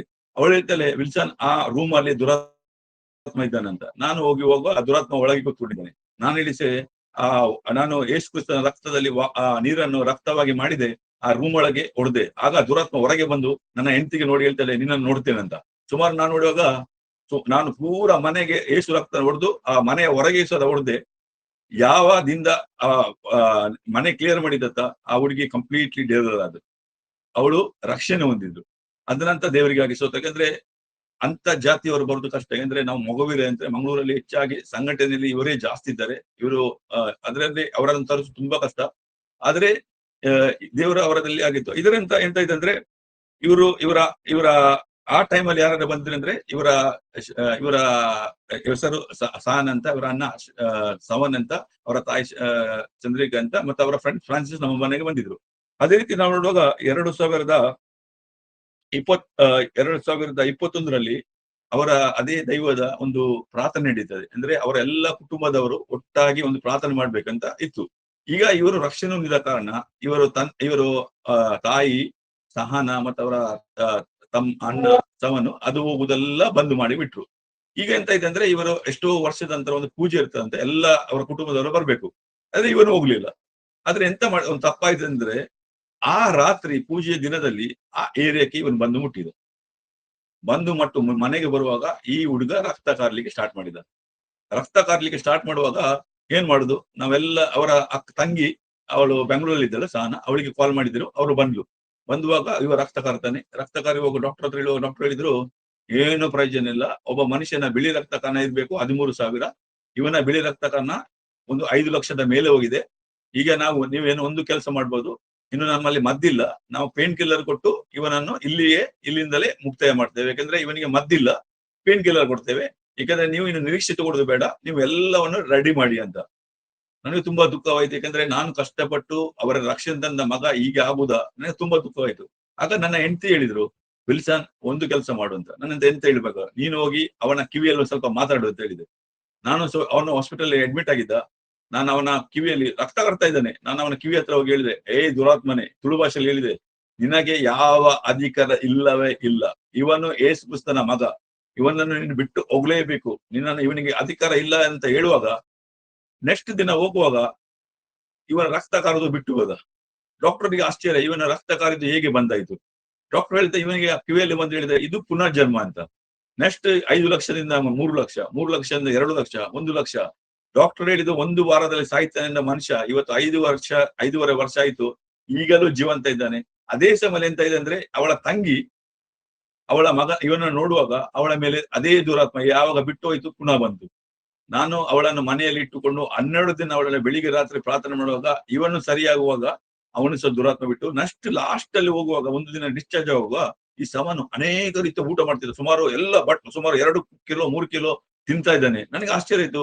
ಇವರು ಎನ್ನಿಸ್ತಾರೆ ಇವರು 13 ದಿನ ಊಟ ಮಾಡ್ಲಿಲ್ಲ, ಅದಕ್ಕಾಗಿ ತಿಂತಾನೆ ಎನ್ನಿಸ್ತಾರೆ. ನಾನು ಹೇಳಿದೆ, ನನಗೆ ಗೊತ್ತಾಯ್ತು. ನಾನು ಹೇಳಿದೆ, ಏಸು ನಪ್ತಲ್ಲಿ ಈ ನೀರನ್ನು ರಕ್ತವಾಗಿ, ನಿನ್ನ ಪರಿಶುದ್ಧ ರಕ್ತವಾಗಿ ಮಾಡಿ ಅಂತ ಅವನಿಗೆ ಕುಡಿಲಿಕ್ಕೆ ಕೊಡುವಾಗ ಅವನಿಗೆ ಲೂಸ್ ಮೋಷನ್ ಆಯ್ತು. ನಂತರ ತಿನ್ನುವುದೆಲ್ಲ ಬಂದಾಯ್ದ. ಇವತ್ತು ಸಾಕ್ಷಿಯಾಗಿ ಅನೇಕರಿಗೆ ಅವರು ಸಾಕ್ಷಿ ಕೊಡ್ತಿದ್ದಾರೆ, ಅನೇಕ ಹಿಂದೂಗಳಿಗೆ ಸಾಕ್ಷಿ ಕೊಡ್ತಿದ್ದಾರೆ. ಅವರ ಸಾಕ್ಷಿಯನ್ನು ಕೇಳಿ ಅನೇಕರು ಇವತ್ತು ದೇವರ ಬಳಿಗೆ ಬರ್ತಾರೆ. ನನ್ನನ್ನು ಎಷ್ಟೋ ಜನ ಕಾಲ್ ಮಾಡ್ತಿದ್ದಾರೆ. ಯಾಕೆಂದ್ರೆ ಇದು ದೇವರ ಕೃಪೆ. ಯಾಕಂದ್ರೆ ಒಂದು ಹೆಂಗಸನ್ನು ಬಿಡಿಸ್ಲಿಕ್ಕೆ ನಾನು ಕೇಳಿದ ಕಾರಣ ದೇವರು ಇವತ್ತು ಅನೇಕ ಜನರನ್ನು ಬಿಡುಗಡೆ ಮಾಡ್ಲಿಕ್ಕೆ ಕೃಪೆ ಕೊಡ್ತಿದ್ದಾರೆ. ಅನೇಕ ಜನರನ್ನು ಕಾಲ್ ಮಾಡ್ತಿದ್ದಾರೆ. ದೇವರಿಗಾಗಿ ಸ್ತೋತ್ರ. ಅದೇ ರೀತಿ ನನಗೆ 2014 ನಾನು ಹೇಳಿದೆ, 2014ಕ್ಕೆ ನಾನು ಕೆಲಸ ಬಿಟ್ಟು ಬಂದೆ. ನನ್ನ ದೊಡ್ಡ ಸಂಬಳ ಇರಲಿಲ್ಲ. ನಾನು 2014 ಬರುವಾಗ ನನಗೆ ಹಣದ ಸಮಸ್ಯೆ ಇತ್ತು. ನನ್ನ ಮಗ 8th ಅಲ್ಲಿ ಇದ್ದ. 8th ಅಲ್ಲಿ ನನಗೆ ಫೀಸ್ ಕಟ್ಲಿಕ್ಕೆ ಹಣ ಇಲ್ಲ. ಇವತ್ತು ಸಿಸ್ಟರ್ ಇಲ್ಲಿದ್ದ ಸಾಕ್ಷಿಯಾಗಿ ನನ್ನ ಹತ್ರ ಏನು ಹಣ ಇರಲಿಲ್ಲ. ಈಗ ನನಗೆ ಮಗನ ಫೀಸ್ ಕಟ್ಲಿಕ್ಕೆ ಹಣ ಬೇಕಿತ್ತು. ಯಾಕಂದ್ರೆ ನಾನು ಕೆಲಸ ಮಾಡುವಾಗ ಯಾವ ರೀತಿಯ ನನಗೆ ಸಮಸ್ಯೆ ಇರಲಿಲ್ಲ. ಯಾಕಂದ್ರೆ ನಮ್ಗೆ ತಿಂಗಳ ಸಂಬಳ ಬರ್ತಿತ್ತು. ಈಗ ಇಲ್ಲಿ ಬರುವಾಗ 1 ರೂಪಾಯಿ ಇನ್ಕಮ್ ಇಲ್ಲ. ಕಷ್ಟ ಬರ್ಕೊಂಡು ಖರ್ಚು ಜಾಸ್ತಿ ಆಗ್ತದೆ. ಮಂಗಳೂರಿಗೆ ಬಂದ ನಂತರ ಖರ್ಚು ದಿನ ಕೆಲವು ಸಂಘಗಳಲ್ಲಿ 40,000, ಕೆಲವು 20,000, ಕೆಲವು 30,000 ನಿಲ್ಲುವುದಿಲ್ಲ. ಈಗ ನನ್ನ ಮಗನ ಫೀಸ್ ಕಟ್ಲಿಕ್ಕೆ ಬೇಕು 15,000 ಬೇಕು ನನಗೆ. ನಾನು ಈಗ ಎಂತ ಹೇಳುದು, ನನ್ನ ಕುಟುಂಬದವರು ತುಂಬಾ ಶ್ರೀಮಂತರಿದ್ದಾರೆ, ಏನು ಸಮಸ್ಯೆ ಇಲ್ಲ. ನನ್ನ ತಾಯಿ ಹತ್ರ ಸಹ ಕೇಳ್ಬಹುದು. ಆದ್ರೆ ನನಗೆ ನನ್ನ ಒಂದಿಗೆ ಅವ್ರು ಹೇಳ್ತಾರೆ, ನೀನು ನೀನು ಮೊದಲು ಕ್ಯಾಥಲಿಕ್ ಅನ್ನು ಬಿಟ್ಟಿದ್ಯಾ, ನೀನು ಯೇಸುವನ್ನು ಬಿಟ್ಟಿದ್ಯಾ, ನೀನು ಈಗ ಬೇರೆ ಜಾತಿಗೆ ಸೇರಿದ್ಯಾ, ನೀನು ಬಿಲಿವರ್ ಆಗಿದ್ಯಾ, ನಿನಗೇನು ನೀನ್ ಹೇಳ್ತೀಯಲ್ಲ ಎಲ್ಲ ದೇವರು ಮಾಡ್ತಾರೆ ಅಂದ್ರೆ ಒಳ್ಳೆ ಕೆಲಸ ಬಿಟ್ಟು ಬಂದೆಯಲ್ಲ, ಈಗ ನಿನಗೆ ನಮ್ಮ ಅವಶ್ಯಕತೆ ಅಂತ ಹೇಳ್ತಾರೆ. ಯಾರು ಸಹ ಹೇಳ್ತಾರೆ, ಅದು ನಾರ್ಮಲ್. ಅಂದ್ರೆ ಕ್ಯಾಥಲಿಕ್ ಇಂದ ಬಂದವರು ಮೊದಲು ಕ್ವಶನ್ ಮಾಡುದು, ನಿಮ್ಮ ದೇವರು ಎಲ್ಲಿದ್ದಾರೆ, ನೀನೆಲ್ಲ ನಂಬ್ತಾರಲ್ಲ. ಅದಕ್ಕೆ ನಾನು ಹೇಳಿದೆ, ದೇವರೇ ನಾನು ಒಂದು ಕೆಲಸ ಮಾಡ್ತೇನೆ. ದೇವರೇ ನಾನು ಯಾರ ಬಳಿ ಕೆಲಸ ಕೇಳುದಿಲ್ಲ, ಹಣ ಕೇಳುದಿಲ್ಲ. ನಾನು ಹೋಗಿ ದೇವರ ಮುಂದೆ ಕಣ್ಣೀರು ಹಾಕಿದೆ. ದೇವರೇ ನನಗೆ ಅವಮಾನ ಆಗುದು ಬೇಡ, ನೀನು ನನ್ನ ಹೇಗಾದ್ರೂ ಸಹಾಯ ಮಾಡುವಂತ ನಿನ್ನ ಸಹಾಯ. ಏಕೆಂದ್ರೆ ವಾಕ್ಯ ಹೇಳ್ತದೆ, ಎಲಿಯನಿಗೆ ಕಾಗೆ ಮೂಲಕ 3 ಬಾಟೆ ಮಾಂಸ ಕೊಟ್ಟ ದೇವರು, ಅದು ನನಗೆ ಕೊಡೋದು ಇಲ್ಲತ್ತಲ್ಲ ಅಂತ ನಾನು ಕಣ್ಣಲ್ಲಿ ನೀರು ಬೀರಿದೆ. ಹಾಗೆ 2 ದಿನ ನಂತರ ನನಗೆ ಒಂದು ಕಾಲ್ ಬಂತು ಕುವೈಟ್ ಇಂದ. ನನ್ನೊಟ್ಟಿಗೆ ಒಬ್ಬ ಕುವೈಟ್ ಅಲ್ಲಿ ಜಿಮ್ಮಿ ಮ್ಯಾಥ್ಯೂ ಅಂತ ಕೆಲಸ ಮಾಡ್ತಿದ್ದ. ಅವನೊಟ್ಟಿಗೆ ಕೆಲಸ ಮಾಡ್ತಿದ್ದ. ಆಗ ಅವನು ನನಗೆ ಕಾಲ್ ಮಾಡಿ ಹೇಳಿದ, ವಿಲ್ಸನ್ ನಿನ್ನ ಅಕೌಂಟ್ ನಂಬರ್ ಕೊಡು ಅಂತ.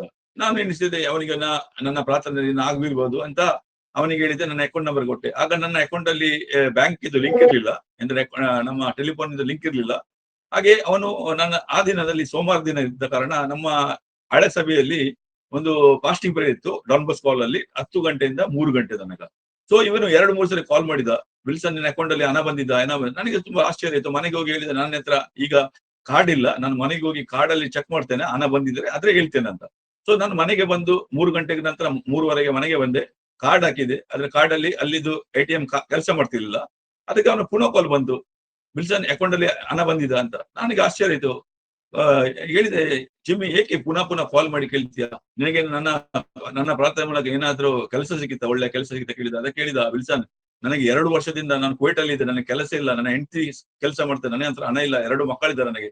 ನಾನು ಹೇಳಿದೆ, ಇದೆಲ್ಲ ಆದ ನಂತರ ನನಗೆ ಹಣ ಏಕೆ ಗಳಿಸಿದ್ದ ಅಂತ ಕೇಳಿದೆ. ಆಗ ಅವ ಹೇಳಿದ, ಗುರುವಾರ ನಾನು ಪ್ರಾರ್ಥನೆಯಲ್ಲಿ ನಿಂತ್ಕೊಂಡೆ, ಆಗ ದೇವರಾತ್ಮ ಬಂದು ಹೇಳ್ತಾನಂತೆ, ನನ್ನ ಮಗ ವಿಲ್ಸನಿಗೆ ಹಣದ ಅಗತ್ಯ ಈಗಲೇ ಉಂಟು. ಈಗಲೂ ಕಳಿಸುದು ಮಾತ್ರವಲ್ಲ, ನೀನು ಕಳಿಸಿದ ನಂತರ ಅವನನ್ನು ಫೋನ್ ಮಾಡಿ ಮಾಡಿ ಕೇಳ್ಬೇಕು, ಅವನ ಅಕೌಂಟ್ ಅಲ್ಲಿ ಬಂದಿದ. ಯಾವಾಗ ಅವನು ಹೇಳ್ತಾನೆ ನಿನ್ನ ಅಕೌಂಟ್ ಅಲ್ಲಿ ಹಣ ಬಂದಿದೆ, ಆಗ ನೀನು ಹೇಳ್ಬೇಕು ಆಯ್ತು ಮುಗೀತು ಅಂತ.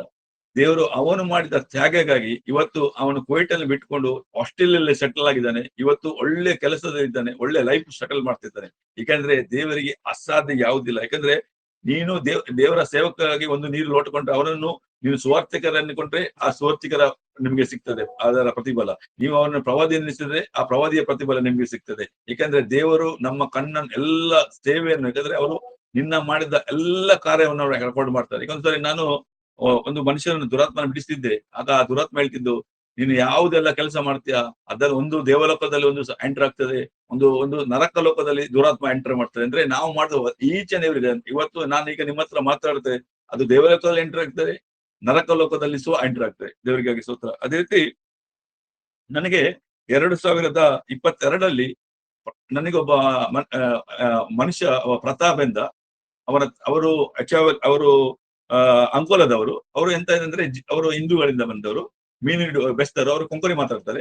ಅವರು ಮಂಗಳೂರಿಗೆ ಜೀಸಸ್ ಕಾಲೇಜಿಗೆ ಬಂದಿರಂದ್ರೆ, ಆಗ ನನ್ನ ಚರ್ಚ್ ಮೆಂಬರ್ ವಿಲ್ಸನ್ ಐವನ್ ಅಂತ, ಅವರಿಗೆ ಅವರ ನಂಬರ್ ಕೊಟ್ಟಿದ್ರು. ಒಂದ್ಸಲ ಐವನ್ ಅವನಿಗೆ ಸ್ವಲ್ಪ ತಪ್ಪಿ ಅವರಿಗೆ ನಂಬರ್ ಹೋಯ್ತು. ಯಾರಿಗೆ? ಆ ಪ್ರತಾಪನ ತಾಯಿಗೆ. ಅವ್ರು ಹೇಳಿದ್ರು, ಏನಂತ ಹೇಳುವಾಗ ಹೇಳಿದ್ರು, ನನ್ನ ಪ್ರತಾಪನಿಗೆ ಆ ಬೆನ್ನಲ್ಲಿ ಎಲುಬಿನಲ್ಲಿ ಒಂದು ಮಾಂಸ ಬಂದ ಕಾರಣ ತುಂಬಾ ನೋವ್ತಾ ಉಂಟು. ಈಗ ನೋವು ಎಷ್ಟು ಜಾಸ್ತಿ ಆಗಿದೆ ಅಂದ್ರೆ ಅವನಿಗೆ ನೋವು ಸಹಿಸ್ಲಿಕ್ಕೆ ಆಗುದಿಲ್ಲ. ಹಾಗಾದ್ರೆ ಅವ್ರು ಹೇಳಿದ್ರು, ನನ್ನ ಒಬ್ಬ ಫ್ರೆಂಡ್ ಇದ್ದಾನೆ, ಅವನು ಜನರಿಗೆ ಪ್ರಾರ್ಥನೆ ಮಾಡ್ತಾನೆ, ನೀವು ಅವರಿಗೆ ನಂಬರ್ ಕೊಡ್ತೀನಿ, ನೀವು ಫೋನ್ ಮಾಡಿ ಅಂತ. ನಾನು ಅವ್ರು ನಮ್ಗೆ ಫೋನ್ ಮಾಡಿದ್ರು. ಅವ್ರು ಕನ್ನಡ ಕೊಂಕಣಿ ಎಲ್ಲ ಮಾತಾಡ್ತಾರೆ. ನಾನು ಹೇಳಿದೆ ಎಂತ ಆಯ್ತಂತ. ಅವ್ರು ಹೇಳಿದ್ರು, ಇಷ್ಟು ನೋವು ಆಗ್ತಾ ಉಂಟು, ನನಗೇನು ಬದುಕಲಿಕ್ಕೆ ಬೇಡ, ನಾನು ಇನ್ನು ಸಾಯ್ತೇನೆ, 27 ವರ್ಷ ಹುಡುಗ, ನಾನಿನ್ನು ಸಾಯ್ಲಿಕ್ಕೆ ಬೇಕು, ಯಾಕಂದ್ರೆ ನನಗೆ ಈ ನೋವು ತಡಿಲಿಕ್ಕೆ ಆಗಿಲ್ಲ. ನಾನು ಒಂದು ಕೇಳಿದೆ, ನೀನು ಎಷ್ಟು ಒಂದು ನಂಬ್ತೀಯಾ ಅಂತ ಕೇಳಿದೆ. ಅವ್ರು ಹೇಳಿದ್ರು, ನಾನು ಮೊದಲು ನಂಬ್ತಾ ಇದ್ದೆ, ಈಗ ನಂಬುದಿಲ್ಲ. ನಾನು ಹೇಳಿದೆ, ಎಂತಕ್ಕೆ ಅಂತ. ನನ್ನ ನೋವು ಎಷ್ಟೋ ತಿಂಗಳಿಂದ ನಾನು ಪ್ರಾರ್ಥನೆ ಮಾಡ್ತಿದ್ದೇನೆ, ಈಗ ನನಗೆ ಲೈಫ್ ಬೇಡ, ನಾನು ಎಷ್ಟೋ ಪ್ರಾರ್ಥನೆ ಮಾಡಿದೆ, ಆದ್ರೆ ನನಗೆ ಈ ನೋವು ಸಹಿಸ್ಲಿಕ್ಕೆ ಆಗುದಿಲ್ಲ. ಎಷ್ಟೋ ಪ್ರಾರ್ಥನೆ ಮಾಡಿದೆ, ಆದ್ರೆ ನೋವು ಸಹಿಸ್ಲಿಕ್ಕೆ ಆಗಿಲ್ಲ. ನಾನು ಹೇಳಿದೆ, ಈಗ ನೀನು ಕನ್ಫೆಸ್ ಮಾಡಿದರೆ ನಿನ್ನ ಹತ್ರ ನಾನು ಹೇಳ್ತೇನೆ, 5 ನಿಮಿಷ ಕೊಡ್ತೇನೆ, ನೀನು ಯೇಸುವತ್ತ ಕ್ಷಮೆ ಕೇಳು, ನಂತರ ನಿನಗೆ ಪ್ರಾರ್ಥನೆ ಮಾಡ್ತೇನೆ. ಅವಳು ಹೇಳಿದ ಓಕೆ. ಅವನಿಗೆ ಕ್ಷಮೆ ಕೇಳಲಿಕ್ಕೆ ಕೊಟ್ಟೆ. ನಂತರ 5 ನಿಮಿಷ ನಾನು ಪ್ರಾರ್ಥನೆ ಮಾಡಿದೆ. ಆ ಪ್ರಾರ್ಥನೆಯಲ್ಲಿ ಅವ ಬಿದ್ದ. ನಾನು ಪ್ರಾರ್ಥನೆ ಮಾಡುವಾಗ ನಾನು ಮೊಬೈಲಲ್ಲೇ ಪ್ರಾರ್ಥನೆ ಮಾಡ್ತಿದ್ದೇನೆ, ಅವನ ಅಂಕೋಲದಲ್ಲಿ ಬಿದ್ದು ಹೋದ. ಬಿಕ್ಕುವಾಗ ಅವನ ಹೆಂಡತಿ ತಾಯಿ ಹೇಳಿದ್ರು, ನಾನು ಅವನ ಮಗನನ್ನು ಎಬ್ಬಿಸ್ಬೇಕಾ, ಅವನ ಹೆಸರು ಪ್ರತಾಪ್. ನಾನು ಹೇಳಿದೆ, ಪ್ರತಾಪನ ಕೊಂಕಣಿಯಲ್ಲಿದ್ದೆ, ನೀವು ಎಳಿಸ್ಬೇಡಿ, ಅವನು ದೇವರೇ ಯಾವಾಗ ಎಬ್ಬಿಸ್ತಾನೆ ಅಲ್ಲಿ ಎಬ್ಬಿಸ್ಲಿ ಅಂತ. ಸುಮಾರು 10 ನಿಮಿಷದ ಅವನು ನೆಲದಲ್ಲಿದ್ದ. ಸುಮಾರು 10-15 ನಿಮಿಷ ಅಂತ ಎದ್ದ. ಆಗ ನಾನು ಹೇಳಿದೆ, ಏನಂತ, ನೋವಿಲ್ಲ ಅಂತ ಹೇಳಿದ. ನಾನು ಹೇಳಿದೆ, ಏನಾದ್ರೂ ನೋಡಿದ್ಯಾ ಅಂತ ಹೇಳಿದೆ. ಆಗ ಹೇಳಿದ್ದ, ನಾನು 10 ನಿಮಿಷ ಕೆಳಗಿದ್ದೆ, ಆಗ ಯೇಸು ಕ್ರಿಸ್ತನು ಬಂದು ನನ್ನ ನನ್ನ ಬ್ಯಾಕ್ ಬೋನ್ ಅನ್ನು ಆಪರೇಷನ್ ಮಾಡಿದ್ರು, ನನಗೆ ಕಾಣ್ತಿದ್ರು, ಅವರು ಓಪನ್ ಮಾಡಿದ್ರು, ನನ್ನನ್ನು ಸರ್ಜರಿ ಮಾಡಿದ್ರು, ಈಗ ನೋವಿಲ್ಲ. ನಾನು ಹೇಳಿದೆ, ಹೋಗಿ ನೀನು 1 ವಾರದಂತ 10 ದಿನ ಅಂತ ಹೋಗಿ ಡಾಕ್ಟರ್ ಹತ್ರ ನಿನ್ನ ಎಕ್ಸ್ರೇ ಮಾಡು ಅಂತ ಹೇಳಿದ್ರು. ಅವನ ಎಕ್ಸ್ರೇ ಮಾಡಿ ನೋಡಿ ಬಂದ. ದೇವರಿಗೆ ಸ್ತೋತ್ರ, ಅವನು ಕಂಪ್ಲೀಟ್ಲಿ ಗುಣವಾಗಿದ್ದಾನೆ. ಅವನ ಇದ್ರಲ್ಲಿ ಯಾವ ಸೊಂಟದಲ್ಲಿ ಯಾವ ಮಾಂಸವೂ ಇಲ್ಲ, ಯಾವುದಿಲ್ಲ, ಈ ತನಕ ಆಗ್ಲಿಲ್ಲ. ಯಾಕೆಂದ್ರೆ ದೇವರಿಗೆ ಅಸಾಧ್ಯ ಯಾವುದಿಲ್ಲ. ಯಾಕಂದ್ರೆ ಮನುಷ್ಯರು ಆಪರೇಷನ್ ಮಾಡ್ಲಿಕ್ಕೆ ಎಷ್ಟು ಅವರಿಗೆ ಸಿಸ್ಟರ್ ಹೇಳಿದಾಗೆ ಲಕ್ಷಾಂತರ ರೂಪಾಯಿ ಖರ್ಚು ಮಾಡ್ಬೇಕು, 1000 ರೂಪಾಯಿ ಖರ್ಚು ಮಾಡ್ಬೇಕು. ಆದ್ರೆ ದೇವರು ಬಂದು ಯೇಸು ಕ್ರಿಸ್ತನೇ ಸ್ವಂತ ಬಂದು ಆಪರೇಷನ್ ಮಾಡುವಾಗ ಅದಕ್ಕಿಂತ ದೊಡ್ಡ ಆಪರೇಷನ್ ಯಾವುದಿಲ್ಲ. ಯಾಕಂದ್ರೆ ಆಪರೇಷನ್ ಮಾಡುವ ಕಟ್ಟು ಸಹ ಇಲ್ಲ, ಸ್ಟಿಚ್ ಸಹ ಇಲ್ಲ, ಗಾಯ ಸಹ ಇಲ್ಲ. ಕಂಪ್ಲೀಟ್ಲಿ ಯೇಸು ಕ್ರಿಸ್ತ ನಾನು ಗುಣ ಮಾಡಿಬಿಟ್ಟ. ದೇವರಿಗಾಗಿ ಸ್ತೋತ್ರ. ಅದೇ ರೀತಿ ನನಗೆ ನಾನು ಪಿಜಿ ದೇಶಕ್ಕೆ ಹೋಗಿದ್ದೆ 2016ರಲ್ಲಿ. ಅದಕ್ಕೆ ನನಗೆ ಅನೇಕರ ಫೇಸ್ಬುಕ್ ಮೂಲಕ ನನಗೆ ತುಂಬಾ ಜನ ನನಗೆ ಪರಿಚಯವಾಗಿದ್ರು. ಅಂತ ನಾನು ತುಂಬಾ ಜನ ಈಗಲೂ ನನಗೆ 1000 ಜನ ಫೋನ್ ಮಾಡ್ತಾರೆ, 75 ಜನ. ನನಗೆ ಕೆಲವರು ಸಲ ನಾನು ಯಾರಿಗೆ ಕಾಲ್ ಮಾಡಿದ್ರೆ ನೆನಪಾಗುದಿಲ್ಲ. ಆದ್ರೆ ದೇವರಿಗೆ ಸ್ತೋತ್ರ. ಈ ಡ್ಯಾನಿಯಲ್ ಇಂದ ಇವರ ಹುಡುಗ 20 ವರ್ಷ, ನನಗೆ ಪರಿಚಯ ಆಗುವಾಗ ಸುಮಾರು 17 ವರ್ಷ ಹುಡುಗ. ಇವನು ಆಕ್ಚುಲಿ ಪಿಜಿ ದೇಶದಿಂದ, ಪಿಜಿ ಇಂಡಿಯನ್ ಹೇಳ್ತಾರೆ ಅವರು, ನ್ಯೂಜಿಲೆಂಡ್ ಮತ್ತು ಆಸ್ಟ್ರೇಲಿಯಾದ ಇರುವ ಖಂಡದಿಂದ ಅವರು ಅವರು ಈಗ ಎಂತ ಹೇಳಿದ್ರೆ ಅವರು ಪಿಜಿ ದೇಶದಿಂದ ಆಸ್ಟ್ರೇಲಿಯಾಗೆ ಬಂದಿದ್ದಾರೆ. ಸೊ ಇವನ್ ನನ್ನ ಹತ್ರ ಕಾಂಟ್ಯಾಕ್ಟ್ ಅಲ್ಲಿ ಇದ್ರು. ಒಂದಿನ ಏನಾಯ್ತು ಅಂತ ಹೇಳಿದಾಗ ಅವನಿಗೆ ಬೇರೆ ಅವನಿಗೆ ಸ್ವಲ್ಪ ಕೆಮ್ಮೆಲ್ಲ ಸಮಸ್ಯೆ ಇತ್ತು. ಒಂದು ದಿನ ಬೇರೆ ಡಾಕ್ಟರ್ ಹತ್ರ ಹೋಗುವಾಗ ಅವ್ರು ಹೇಳಿದ್ರು, ಸಾರಿ ಟು ಸೇ, ನಿನಗೆ 2 ರೀತಿಯ ಕ್ಯಾನ್ಸರ್ ಉಂಟು ಹೇಳಿದ್ರು. ಒಂದು ಬೋನ್ ಕ್ಯಾನ್ಸರ್, ಒಂದು ಬ್ಲಡ್ ಕ್ಯಾನ್ಸರ್ ಅಂತ. ಅವ್ರು ಹೇಳಿದ್ರು, ಇನ್ನು ಮುಂದೆ ನಿನ್ನ ಲಿವರ್, ಕಿಡ್ನಿ, ಲಂಗ್ಸ್ 85% ಈಗ ಆಲ್ರೆಡಿ ಡ್ಯಾಮೇಜ್ ಆಗಿದೆ. ಇನ್ನು ನೀನು ಬದುಕುವುದಿಲ್ಲ. ನೀನು ಹೆಚ್ಚು ಅಂದ್ರೆ 10 ದಿನ ಬದುಕ್ತೀಯ.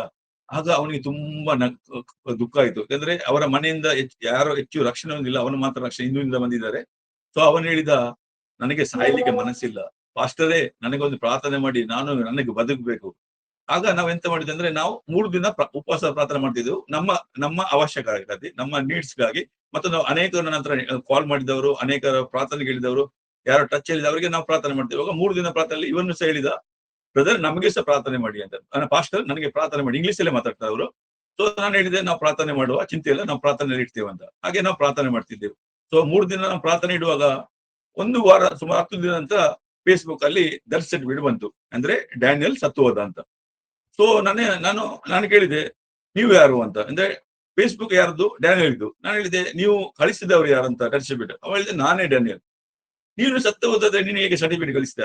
ಆಗ ಅವಳು ಹೇಳಿದ, ನಾನು ಹೇಳಿದಂತೆ ಅವ್ರು ಸತ್ತು ಹೋದ.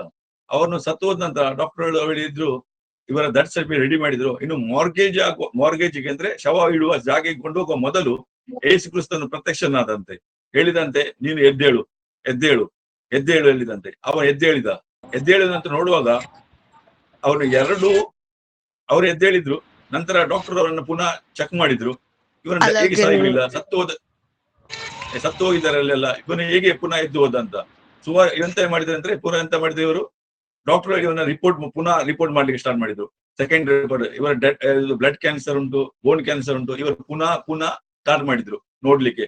ರಿಪೋರ್ಟ್ ಮಾಡಿದ್ರು, 16 ರಿಪೋರ್ಟ್ ಪುನಃ ರಿಪೀಟ್ ಮಾಡಿದ್ರು. ಯಾವ ಕ್ಯಾನ್ಸರ್ ಇಲ್ಲ, ಒಂದು ಬ್ಲಡ್ ಅಂತ. ಈ ಹುಡುಗ ಇವತ್ತು 5 ವರ್ಷ, ಅಂದ್ರೆ 2019 ಈಗಾದ್ರೆ ಇವತ್ತು 2025 ಅಂದ್ರೆ 6 ವರ್ಷ ಆಯ್ತು. ಈಗಲೂ ಜೀವಂತ ಇದ್ದಾನೆ. ಇವನ್ ದೊಡ್ಡ ಸಾಕ್ಷಿಯಾಗಿದೆ. ಯಾಕಂದ್ರೆ ಸತ್ತು ಹೋದ ಮನುಷ್ಯ ಹುಡುಗ ಡೆತ್ ಸರ್ಟಿಫಿಕೇಟ್ ಆಲ್ರೆಡಿ ಇಶ್ಯೂ ಆಗಿದೆ. ಬೇಕಾದ್ರೆ ನಾನು ಆ ಡೆತ್ ಸರ್ಟಿಫಿಕೇಟ್ ಮತ್ತೆ ಫೋಟೋ ಬೇಕಾದ್ರೆ ನಾನು ವಾಟ್ಸ್ಆಪ್, ಯಾರಿಗಾದ್ರೆ ಬೇಕಾದ್ರೆ ವಾಟ್ಸ್ಆಪ್ ಅಲ್ಲಿ ಕಳಿಸ್ತೇನೆ. ಯಾರು ಸತ್ತು ಹೋದ ಹುಡುಗ, ದೇವರ ಅವನನ್ನು ಎಬ್ಬಿಸಿ ದೊಡ್ಡ ಸಾಕ್ಷಿಯಾಗಿ ಮಾಡಿಬಿಟ್ರು. ಯಾಕಂದ್ರೆ ಈ ಹುಡುಗನ ಒಂದು ಹೇಳಿದ, ನನಗೆ ಸಾಯ್ಲಿಕ್ಕೆ ಬೇಡ, ನನಗೆ ಬದುಕಲಿಕ್ಕೆ ಬೇಕು. ಯಾವಾಗ ನಾವು ಬಾಯಿಯಲ್ಲಿ ಕನ್ಫೆಸ್ ಮಾಡಿದ,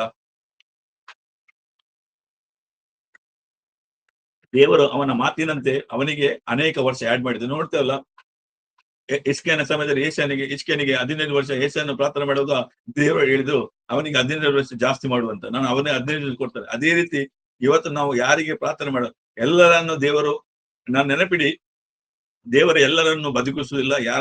ಯಾರಿಗೆ ದೇವರು ಬೇಕು, ಮನುಷ್ಯ ದೇವರಿಗೆ ಉಪಯೋಗ ಅಂತ ಸತ್ತ ಮನುಷ್ಯರನ್ನು ಮಾತ್ರ ಎಬ್ಬಿಸ್ತಾರೆ ಬಿಟ್ಟು ಎಲ್ಲರನ್ನು ದೇವರು ಎಬ್ಬಿಸುವುದಿಲ್ಲ. ಯಾಕಂದ್ರೆ ಯಾರಿಗೆ ದೇವರು ಬೇಕು, ಯಾರು ದೇವರ ರಾಜ್ಯಕ್ಕಾಗಿ ಬೇಕು, ಅವರು ಸತ್ತು ಹೋದರೂ ದೇವರು ಅವರು ಪ್ರಾರ್ಥನೆ ಮಾಡುವಾಗ ಎದ್ದು ಬರ್ತಾರೆ. ಎಲ್ಲರನ್ನು ಎಬ್ಬಿಸುವುದಿಲ್ಲ, ಎಲ್ಲರೂ ಗುಣವಾಗುವುದಿಲ್ಲ. ಯಾಕಂದ್ರೆ ಅನೇಕರು ಎಣಿಸ್ತಾರೆ, ನಾನು ಇವರನ್ನು ಸಹ ಪ್ರಾರ್ಥನೆ ಮಾಡ್ತೇನೆ, ಅವರನ್ನು ಸಹ ಪ್ರಾರ್ಥನೆ ಮಾಡ್ತೇನೆ, ಯೇಸು ನಂಬ್ತೇನೆ, ಮದರ್ ಬೇನೆ ನಂಬ್ತೇನೆ, ರಾಮನ ನಂಬ್ತೇನೆ, ಸೀತನ ನಂಬ್ತೇನೆ, ಎಲ್ಲರೂ ನಂಬ್ತೇನೆ ಹೇಳಿದ್ರೆ ಅದಕ್ಕೆ ಆಗುಲ್ಲ. ದೇವರು ಯೇಸು ಕ್ರಿಸ್ತ ನನ್ನ ಸ್ವಂತ ನಕ್ಷ ನಂಬಿದವರು, ನಾನೇ ಮಾರ್ಗ, ನಾನೇ ಜೀವ, ನಾನೇ ಸತ್ಯ, ನನ್ನ ಹೊರತು ಬೇರೆ ಮಾರ್ಗವಿಲ್ಲ. ನೀವೆಣಿಸ್ಬೇಡಿ, ನನ್ನ ಕುಟುಂಬದವರು, ನನ್ನ ತಾಯಿ, ನನ್ನ ಎಲ್ಲ ಕುಟುಂಬ ಈಗಲೂ ಕ್ಯಾಥಲಿಕ್ ಅಲ್ಲಿ ಇದ್ದಾರೆ. ಆದ್ರೆ ಅವರಿಗೆ ಸಮಾಧಾನ ಇಲ್ಲ. ಅವ್ರ ಹತ್ರ ಹಣ ಇರ್ಬೋದು, ಸಮಾಧಾನ ಇಲ್ಲ. ಯಾಕಂದ್ರೆ ಸಮಾಧಾನ ಕೊಡುವ ಪ್ರಭು ಯೇಸು ಕ್ರಿಸ್ತನ್ ಮಾತ್ರ, ಯೇಸುವಿನಿಂದಲೇ ಮಾತ್ರ ಪ್ರಭು. ಅದೇ ನಾವು ನೋಡುವಾಗ, ನಾನು ಪಿಜಿ ದೇಶಕ್ಕೆ 2000, ನಿಮ್ಗೆ ಹೇಳಿದೆ 2014ಕ್ಕೆ ನಾನು ಪಿಜಿಗೆ ಹೋಗಿದ್ದೆ. ಅಲ್ಲಿ ದೇವರು, ನಾನು ಸುಮಾರು 60 ದಿನ ಉಪವಾಸ ಪ್ರಾರ್ಥನೆ ಮಾಡಿದೆ. ಸುಮಾರು ನನಗೆ 15 ನಾನು ರಿಡ್ಯೂಸ್ ಆಗಿದೆ. ಸುಮಾರು ನಾನು 2 ತಿಂಗಳು ಈ ಪ್ರಾಂತ್ಯಕ್ಕಾಗಿ, ಅಂದ್ರೆ ಆ ದೇಶಕ್ಕೆ ಹೋಗುವ ಮೊದಲು ನನ್ನ ಮನೆಗೆ ದುರಾತ್ಮ ತುಂಬಾ ಅಟ್ಯಾಕ್ ಮಾಡಿದ್ದು. ನನ್ನ ದೇಶಕ್ಕೆ ಬರಬೇಡ, ನನ್ನ ಹೆಂಡತಿ ಜೊತೆಗೆ ಮಾತಾಡ್ತಿತ್ತು, ನನ್ನ ದೇಶಕ್ಕೆ ಬರಬೇಡ, ಇದು ನನ್ನ ದೇಶ, ಹೇಗೆ ನೀನು ನನ್ನ ದೇಶಕ್ಕೆ ಬರ್ತೀಯ, ನನಗೆ ಹೇಗೆ ಉಪದ್ರ ಮಾಡ್ಲಿಕ್ಕೆ ಬರ್ತೀಯ ಅಂತ 60 ದಿನಗಳು ಅಟ್ಯಾಕ್ ಮಾಡಿದ್ರು. ಸುಮಾರು 70 ದಿನ ನಂತರ ನಾನು ಅಲ್ಲಿ ಹೋಗಿದ್ದೆ. ಸೊ ಅನೇಕ ಅದ್ಭುತ ಮಾಡಿದ್ರು ದೇವರು. ಅನೇಕರು ಕಿವಿ ಕೇಳದವರು, ಬಾಯಿ ಬರಬಹುದು ಅಂತ ಅನೇಕ ಅದ್ಭುತ ಆಯ್ತು. ಸೊ ಒಂದು ಕಡೆ ಹೋಗಿದ್ದೆ. ಅದ್ರಲ್ಲಿ ಅಂದ್ರೆ ಮೂರು ಸಂಗತಿಗಳು ನನಗೆ ಮಾಡ್ಲಿಕ್ಕೆ ಆಗ್ಲಿಲ್ಲ. ಅದಕ್ಕೆ ನಾನು ಸೈಡ್ ಅಲ್ಲಿ ಇಟ್ಟೆ. ಅನೇಕರಿಗೆ ಪ್ರಾರ್ಥನೆ ಮಾಡಿ ಕೈ ನೋವು, ಕಾಲು ನೋವು, ಕೈ ನೋವು ಅನೇಕರನ್ನು ಗುಣಪಡಿಸಿದೆ. ಆದ್ರೆ 3 ವ್ಯಕ್ತಿಗಳನ್ನು ಮಾಡ್ಲಿಕ್ಕೆ ಆಗ್ಲಿಲ್ಲ. ಒಂದು ವ್ಯಕ್ತಿ ಅಂದ್ರೆ ಅಲ್ಲ, 3 ವ್ಯಕ್ತಿಗಳನ್ನು ಯಾರದಂದ್ರೆ, ಒಬ್ಬ ಅವನಿಗೆ ಒಂದು ಹುಡುಗಿ ಸುಮಾರು 5 ವರ್ಷ ಹುಡುಗಿ, ಅವಳಿಗೆ ಜನ್ಮದಿಂದ ಒಂದು ಕಾಲು ಉದ್ದ, ಒಂದು ಕಾಲು ಗಿಡ್ಡ, ಒಂದು ಯಾವ ಕಾಲು ನೆನಪಿಲ್ಲ ನನಗೆ, ಒಂದು ಉದ್ದ ಒಂದು ಚಿಕ್ಕ. ಎರಡನೇ ವ್ಯಕ್ತಿ ಅವನು 17 ವರ್ಷ ಹುಡುಗ, ಅವನಿಗೆ ಜನ್ಮದಿಂದ ಬಾಯಿ ಬರುದಿಲ್ಲ, ಕಿವಿ ಕೇಳುದಿಲ್ಲ. ಅವರು ತಮಿಳು ಒರಿಜಿನ್ ಅವರು. 3ನೇ ಹೆಂಗಸು, ಅಲ್ಲಿಯ ಒರಿಜಿನಲ್ ಹೆಂಗಸು, ಅವಳಿಗೆ ಪರ್ಕಿನ್ಸನ್ ಅಂದ್ರೆ ನಾವು ನೋಡ್ತೇವೆ, ಅವರು ಕಂಪನ ಬರ್ತಾರೆ, ಅವರು ಶೇಕ್ ಆಗಿರ್ತಾರೆ. ಅವರಿಗೆ ಒಂದ್ಸರಿ ಪರ್ಕಿನ್ಸನ್ ಬಂದ್ರೆ ಮೆಡಿಕಲ್ ಅಲ್ಲಿ ಅದಕ್ಕೆ ಯಾವ ಮದ್ದು ಇಲ್ಲ. ಒಂದ್ಸರಿ ಬಂದ ನಂತರ ಸಾಯಿ ತನಕ ಅವರು ನಡುಗ್ತಾ ಇರ್ತಾರೆ, ಟಕಟಕ ಅಂತ ಅವರು ನಡುಗ್ತಾ ಇದ್ದಾರೆ. ನೋಡಿರ್ಬೋದು ನೀವು. ಯಾಕಂದ್ರೆ ಅವರ ತಲೆ ಮೇಲೆಗೆ ಬ್ರೈನಿಗೆ ಪೆಟ್ಟಾದ ನಂತರ ಅದಕ್ಕೆ ಅವರಿಗೆ ಕೈ ಕಾಲಿ ಅವರಿಗೆ ಸ್ವಾಧೀನ ಇರುವುದಿಲ್ಲ. ಅವ್ರು ನಡೆಯುವಾಗ ಬಾಯಿ ಎಲ್ಲ ನಿಲ್ತದೆ ಅಂತ. ಇದಕ್ಕೆ ಯಾವುದು ಮದ್ದಿಲ್ಲ. ಸೊ ನಾನು ಹೇಳಿದೆ, ಎಲ್ಲರಿಗೆ ಪ್ರಾರ್ಥನೆ ಮಾಡಿದೆ, ಇವರಿಗೆ ಹೇಳಿದೆ ನೀವು ಲಾಸ್ಟ್ಗೆ ನಿಂತಿ ಅಂತ. ಸೊ ಎಂತ ಮಾಡಿದೆ, ಆ ಹೆಣ್ಣು ಮಗನ ತಂದೆ, 5 ವರ್ಷ ಹುಡುಗಿ. ನಾನು ದೇವರ ಹತ್ರ, ನನ್ನ ಹತ್ರ ಒಬ್ಬ ಅಲ್ಲಿಯ ಮನುಷ್ಯ ಇದ್ದ, ಅವನು ಹಿಂದಿ ಮಾತಾಡ್ತಾರೆ. ಅವರ ಹತ್ರ ಅವನ ಶೈಲೇಶ್ ಅಂತ, ಈಗ ಮೊನ್ನೆ ತಿರುವುದ್ರು ಅವರು. ಶೈಲೇಶ್ ಹತ್ರ ಹೇಳಿದೆ, ಶೈಲೇಶ್ ಇವರನ್ನು ಮೇಲೆ ಕೆತ್ತು ಅಂತ ಹೇಳಿದೆ. ಸೊ ಅವರು ಆ ಮಗುವನ್ನು ಮೇಲೆ ಕೆತ್ತು ಹೋಗುವಾಗ ನಾನೊಂದು ಪ್ರಾರ್ಥನೆ ಮಾಡಿದೆ, ದೇವರೇ, ನಾನು ಮಂಗಳೂರಿಂದ 3 ಫ್ಲೈಟ್ ಪೆಂಟ್ ಬಂದೆ. ಮಂಗಳೂರಿಂದ ನಾನು ಬಾಂಬೆ ಬಂದೆ, ಬಾಂಬೆಯಿಂದ ಸಿಂಗಾಪುರ್ ಬಂದೆ, ಸಿಂಗಾಪುರದಿಂದ ಇಲ್ಲಿ ಬಂದೆ. ಸುಮಾರು 17 ಗಂಟೆ ಪ್ರಯಾಣ ಮಾಡಿದೆ ಬಂದೆ. ಈಗ ನನ್ನ ಮರ್ಯಾದೆ ಬರುವುದಿಲ್ಲ, ಇದು ನಿಮ್ಮದು ಮರ್ಯಾದೆ. ನೀವು ನನ್ನನ್ನು ಅವಮಾನಿಕೆ ಮಾಡ್ಲಿಕ್ಕೆ ಬರುದು. ಈ ಹೆಣ್ಣು ಮಗ ನೀನು ಮಾಡ್ಬೇಕಂತ ಆ ಶೈಲೇಶ್ ಮೇಲೆ ಕೆತ್ತು ಕೆಳಗಿಡುವಾಗ ಆ ಹುಡುಗಿಯ ಒಂದು ಕಾಲು ಉದ್ದವಾಗಿ, ಎರಡೂ ಒಂದೇ ಲೆಕ್ಕವಾಗಿ ದೇವರು ಅದ್ಭುತವಾಗಿ ನನ್ನ ಕಾಲನ್ನು ಸರಿ ಮಾಡಿಬಿಟ್ರು. ಅದು ನನಗೆ ಆಶ್ಚರ್ಯ ಆಯ್ತು, ಇದು ಹೇಗೆ ಸಾಧ್ಯ ಅಂತ. ನಂತರ ನಾನು ಆ ಹುಡುಗನನ್ನು ಕರೆದೆ. ಅವನು ಅಲ್ಲಿ ಇದ್ದ ಹುಡುಗ. ನಾನು ಪ್ರಾರ್ಥನೆ ಮಾಡಿದೆ. ಅವನ ಬಾಯಿ ಮಾತಾಡ್ಲಿಕ್ಕೆ ಸ್ಟಾರ್ಟ್ ಆಯ್ತು, ಅವನ ಕಿವಿ ಕೇಳಲಿಕ್ಕೆ ಸ್ಟಾರ್ಟ್ ಆಯ್ತು. ಜನ್ಮದಿಂದ ಕಿವಿ ಕೇಳೋದಿಲ್ಲ, ಬಾಯಿ ಬರುದಿಲ್ಲ. ನನಗೆ ಅವ್ನಿಗೆ ಮಾತಾಡ್ಲಿಕ್ಕೆ ಗೊತ್ತಿಲ್ಲ. ಯಾಕಂದ್ರೆ ಅವನಿಗೆ ಜನ್ಮದಿಂದ ಅಮ್ಮ ಬಿಟ್ಟು ಬೇರೆ ಕೇಳಲಿಲ್ಲ. ಅವನಿಗೆ ಅಮ್ಮ ಅಂತ ಹೇಳಿದ ಅಷ್ಟೇ, ಅಂದ್ರೆ ಬಾಯಿಯಲ್ಲಿ ಹೇಳಿದ. ಆದ್ರೆ ಎಷ್ಟು ವರ್ಷ, 15 ವರ್ಷದಿಂದ ಹುಟ್ಟು ಜನ್ಮದಿಂದ ಕಿವಿ ಕೇಳದ, ಬಾಯಿ ಬರದ ಮನುಷ್ಯ ದೇವರನ್ನು ಅದ್ಭುತವಾಗಿ ಹೋಗಿ ಮಾಡಿ. ಅಂದ್ರೆ ನಾನು ಅದನ್ನು ಕೇವಲ ಇದು ಬೈಬಲ್ ಅಲ್ಲಿ ನೋಡ್ತೇವೆ, ಯೇಸು ಕ್ರಿಸ್ತನು ಅವರು ಅಂತ ಅದ್ಭುತ ಮಾಡ್ತಾರೆ. ಆದ್ರೆ ಇವತ್ತು ಹೇಳಿದರೆ ನನಗಿಂತ ದೊಡ್ಡ ಮಾತನ್ನು ನೀನು ಮಾಡ್ತೀಯ ಅಂತ. ಅದೇ ರೀತಿ ನಾನು ಅದೇ ಪರ್ಕಿನ್ಸನ್ ಹೆಂಗಸಿಗೆ ಬಂದು ಹೋದೆ. ಅವರು ಅಲ್ಲಿಯ ಒರಿಜಿನಲ್, ಸ್ವಲ್ಪ ಆಫ್ರಿಕನ್ ಆಗಿ ಕಾಣ್ತಾರೆ. ಅವರ ತಲೆ ಮೇಲೆ ಕೈ ಇಟ್ಟರೆ ಅವರೊಂದು ಒಂದು ಸೌಂಡ್ ಬಂತು. ದೇವರು ಅದೇ ಟೈಮಲ್ಲಿ ಪರ್ಕಿನ್ಸನ್ ಡಿಸಿಷನ್ ಗುಡ್ ಮಾಡಿದ್ರು. ಅಂದ್ರೆ ಅಂತ ಅದ್ಭುತ ದೇವರು. ಯಾಕೆಂದ್ರೆ ಇಂಥ ಅದ್ಭುತಗಳು ನಮ್ಮನ್ನ ಮಾಡ್ಲಿಕ್ಕೆ ಸಾಧ್ಯ ಇಲ್ಲ. ಏಕೆಂದ್ರೆ ನಾವು ಮನೆ ಬಿಟ್ಟು ಬೇರೆ ಕಡೆ ಸೇವೆಗೆ ಹೋಗುವಾಗ ನಮ್ಮಲ್ಲ ಅಭಿಷೇಕ ಅಲ್ಲ, ಅದು ಹೇಳ್ತಾರಲ್ಲ ಕಾರ್ಪೊರೇಟಿಂಗ್ ಅನೌಂಟಿಂಗ್. ಕಾರ್ಪೊರೇಟಿಂಗ್ ಅಂದ್ರೆ ಎಲ್ಲರಲ್ಲಿ ಪವಿತ್ರಾತ್ಮ ಇರ್ತಾರೆ. ಎಲ್ಲರೂ ಒಂದೇ ಮನಸ್ಸಲ್ಲಿ ಪ್ರಾರ್ಥನೆ ಮಾಡುವಾಗ ಅವರಲ್ಲಿರುವ ಪವಿತ್ರಾತ್ಮ, ನಮ್ಮಲ್ಲಿರುವ ಪವಿತ್ರಾತ್ಮ ಒಂದು ಸೇರಿ ಪ್ರಾರ್ಥನೆ ಮಾಡುವಾಗ ಅದ್ಭುತಗಳು ನಡೀತದೆ. ಇದೆಲ್ಲ ಅದು ಅದ್ಭುತ, ನಾವು ಮಾಡಿದ ಅದ್ಭುತ ಅಲ್ಲ. ಅದೇ ರೀತಿ ನಾನು ಈ PG ಹೋಗುವಾಗ ನಾನು ಹೇಳಿದೆಲ್ಲ, ದುರಾತ್ಮ ನನ್ನ ಮನೆಗೆ ಅಟ್ಯಾಕ್ ಮಾಡ್ತಿದ್ದಲ್ಲ. ಹಾಗೆ ನಾನು ಒಂದು ಹೆಂಗಸಿಗೆ ಅಂದ್ರೆ ಹೆಂಗಸರನ್ನೇ ಹೋದ್ರೆ ಅವಳ ಮೈಯಲ್ಲಿ 1000 ಆತ್ಮಗಳಿತ್ತು. ಅಂದ್ರೆ ಅವಳು ಈ ಹಿಂದೂಗಳಲ್ಲಿ ಕೋಳಿಗೆ ಬಲಿ ಕೊಡ್ತಾರಲ್ಲ, ಆ ಕೋಳಿಯ ರಕ್ತವನ್ನು ಕುಡಿತಿದ್ದಂತೆ. ಅವಳ ಹೆಸರು ನಾರಾಯಣ ಅಂತ. ಸುಮಾರು ನಾನು ಅವಳಿಗೆ ಮುಟ್ಟುವಾಗ ಅವಳು ಹೇಳ್ತಿದ್ದು, ನಿನ್ನ ಮನೆಗೆ ನಾನು 70 ದಿನ ಅಟ್ಯಾಕ್ ಮಾಡಿದೆ ನಾನೇ ಅಂತ ಹೇಳಿದ್ರು. ನಿನಗೆ ಎಷ್ಟು ದಿನ ಉಪದ್ರ ಕೊಟ್ಟಲ್ಲ, 70 ದಿನ ನಿನ್ನ ಹೆಂಡತಿಗೆ, ಮನೆಗೆ ಎಲ್ಲ ಸೌಂಡ್ ಎಲ್ಲ ಕೊಟ್ಟವಳು ನಾನೇ ಅಂತ. ಹೇಳಿದೆ, ನೀನೆಂತ ಹೇಳಿದೆ? ಅವಳು ಹೇಳಿದ, ನಾನು ಸುಮಾರು 11 ಗಂಟೆಗೆ ಅವಳನ್ನು ಹಿಡಿದೆ. ನಾನು ಮತ್ತೆ ಅವರೊಟ್ಟಿಗೆ ಸೇರಿದ ಟೀಮ್ಗಳು ರಾತ್ರಿ 11 ಗಂಟೆ ಅಂದ್ರೆ 12 ಗಂಟೆ ಪ್ರಾರ್ಥನೆ ಮಾಡಿ ಅವಳಲ್ಲಿರುವ ಸಾವಿರಾರು ದುರಾತ್ಮಗಳು. ನಾವು ಹೇಳಿದ ಯೇಸು ಕ್ರಿಸ್ತನು ಸಮುದ್ರ ಬಳಿ ಇರುವಾಗ ಒಂದು ಮನುಷ್ಯನ ಮೇಲೆ ಎಷ್ಟೋ ದುರಾತ್ಮನ ಸ್ಮಶಾನದಲ್ಲಿ ಅವನ ತಾಯಿ, ಅದೇ ರೀತಿ ಈ ಹೆಂಗಸಿನ ಮೇಲೆ ಸಾವಿರಾರು ಆತ್ಮಗಳಿತ್ತು. ದೇವರಿಗೆ ಸ್ತೋತ್ರ. ಸುಮಾರು 12 ಗಂಟೆ ಕಂಟಿನ್ಯೂ ಊಟ ಮಾಡದೆ, ಚಾಯ್ ಕೊಡದೆ 12 ಗಂಟೆ ಪ್ರಾರ್ಥನೆ ಮಾಡಿ ದೇವರನ್ನ ಅವ್ರಿಗೆ ಬಿಡುಗಡೆ ಕೊಟ್ಟರು, ತಾರನಾರಾಯಣ ಅಂತ. ಅದು ನಮ್ಮಿಂದ ಅಸಾಧ್ಯ, ದೇವರಿಂದ ಎಲ್ಲ ಸಾಧ್ಯ. ಯಾಕಂದ್ರೆ ಈ ಎಲ್ಲ ಸಾಕ್ಷಿಗಳು ಇದು ನಮಗೆ ಒಂದು ಪಾಠ. ಯಾಕಂದ್ರೆ ದೇವರು ನಮ್ಮನ್ನು ಕೈ ಬಿಡುದಿಲ್ಲ ಅಂತ. ಅದೇ ರೀತಿ 2022ರಲ್ಲಿ ನನಗೊಂದು ಕಾಲ್ ಬಂತು. ನಾನು ಹೇಳಿದಲ್ಲ ಸಹವನ್ ಅಂತ, ಅವನೇ ದುರಾತ್ಮನಿಂದ ಬಿಡಿಸಿದ ಅದೇ ಹುಡುಗನ ಒಂದು ಫ್ರೆಂಡ್, ಅವನ ಹೆಸರು ದೀಪಕ್ ಅಂತ. ಅವರು ಮೊದಲು ಇದು ಕನ್ನಡ ಕಲರ್ ಟಿವಿಯಲ್ಲಿ ಮೇನ್ ಅವರು ಅಪಾಯಿಂಟ್ಮೆಂಟ್ ಮಾಡುವ ಹುಡುಗ. ಇವರು ಆ ಟೈಮಲ್ಲಿ ಬೊಮ್ಮಾಯಿ ಮೊದಲು ಈ ಚೀಫ್ ಮಿನಿಸ್ಟರ್ ಬೊಮ್ಮಾಯಿಗೆ ಎಕ್ಸ್ ಚೀಫ್ ಮಿನಿಸ್ಟರ್ಗೆ ಬೊಮ್ಮಾಯಿ ಕ್ಲೋಸ್ ಇದ್ದ. ಇವನ್ ಎಂತ ಇದ್ದಂದ್ರೆ ಇವನಿಗೊಂದು ಸಮಸ್ಯೆ ಇತ್ತು. ಸಮಸ್ಯೆ ನಂತರ ಅವರ ಕುಟುಂಬದಲ್ಲಿ ಸಮಸ್ಯೆ ಇತ್ತು. ಅವನ ಹೆಂಡತಿ ಡೈವರ್ಸ್ ನಲ್ಲಿ ಎಷ್ಟೋ ಕೋಟ್ಯಾಂತರ ರೂಪಾಯಿ ಕೊಂಡು ಹೋದ್ಲು ಅವಳು. ಇವ ತುಂಬಾ ಕಂಗಾಲಾದ ಸಮಸ್ಯೆಯಲ್ಲಿ ಇವನ್ ಎಂತ ಮಾಡಿದ, ಹೋಗಿ ಬಿಲ್ಡಿಂಗ್ ಅಲ್ಲಿ ಬೆಂಗಳೂರಲ್ಲಿ ಎರಡು ಮಾಳಿಗೆಯ ಬಿಲ್ಡಿಂಗ್ ಅಲ್ಲಿ ಮೇಲೆ ನಿಂತ. ಇನ್ನು ಸುಸೈಡ್ ಮಾಡುವ ಸಮಯದಲ್ಲಿ ಎಂತ ಮಾಡಿದ, ನನ್ನ ಫ್ರೆಂಡ್ ಸವನಿಗೆ ಒಂದು ಬಾಯಿ ಹೇಳ್ತಾನೆ ಎಂದು ಫೋನ್ ಮಾಡಿದ.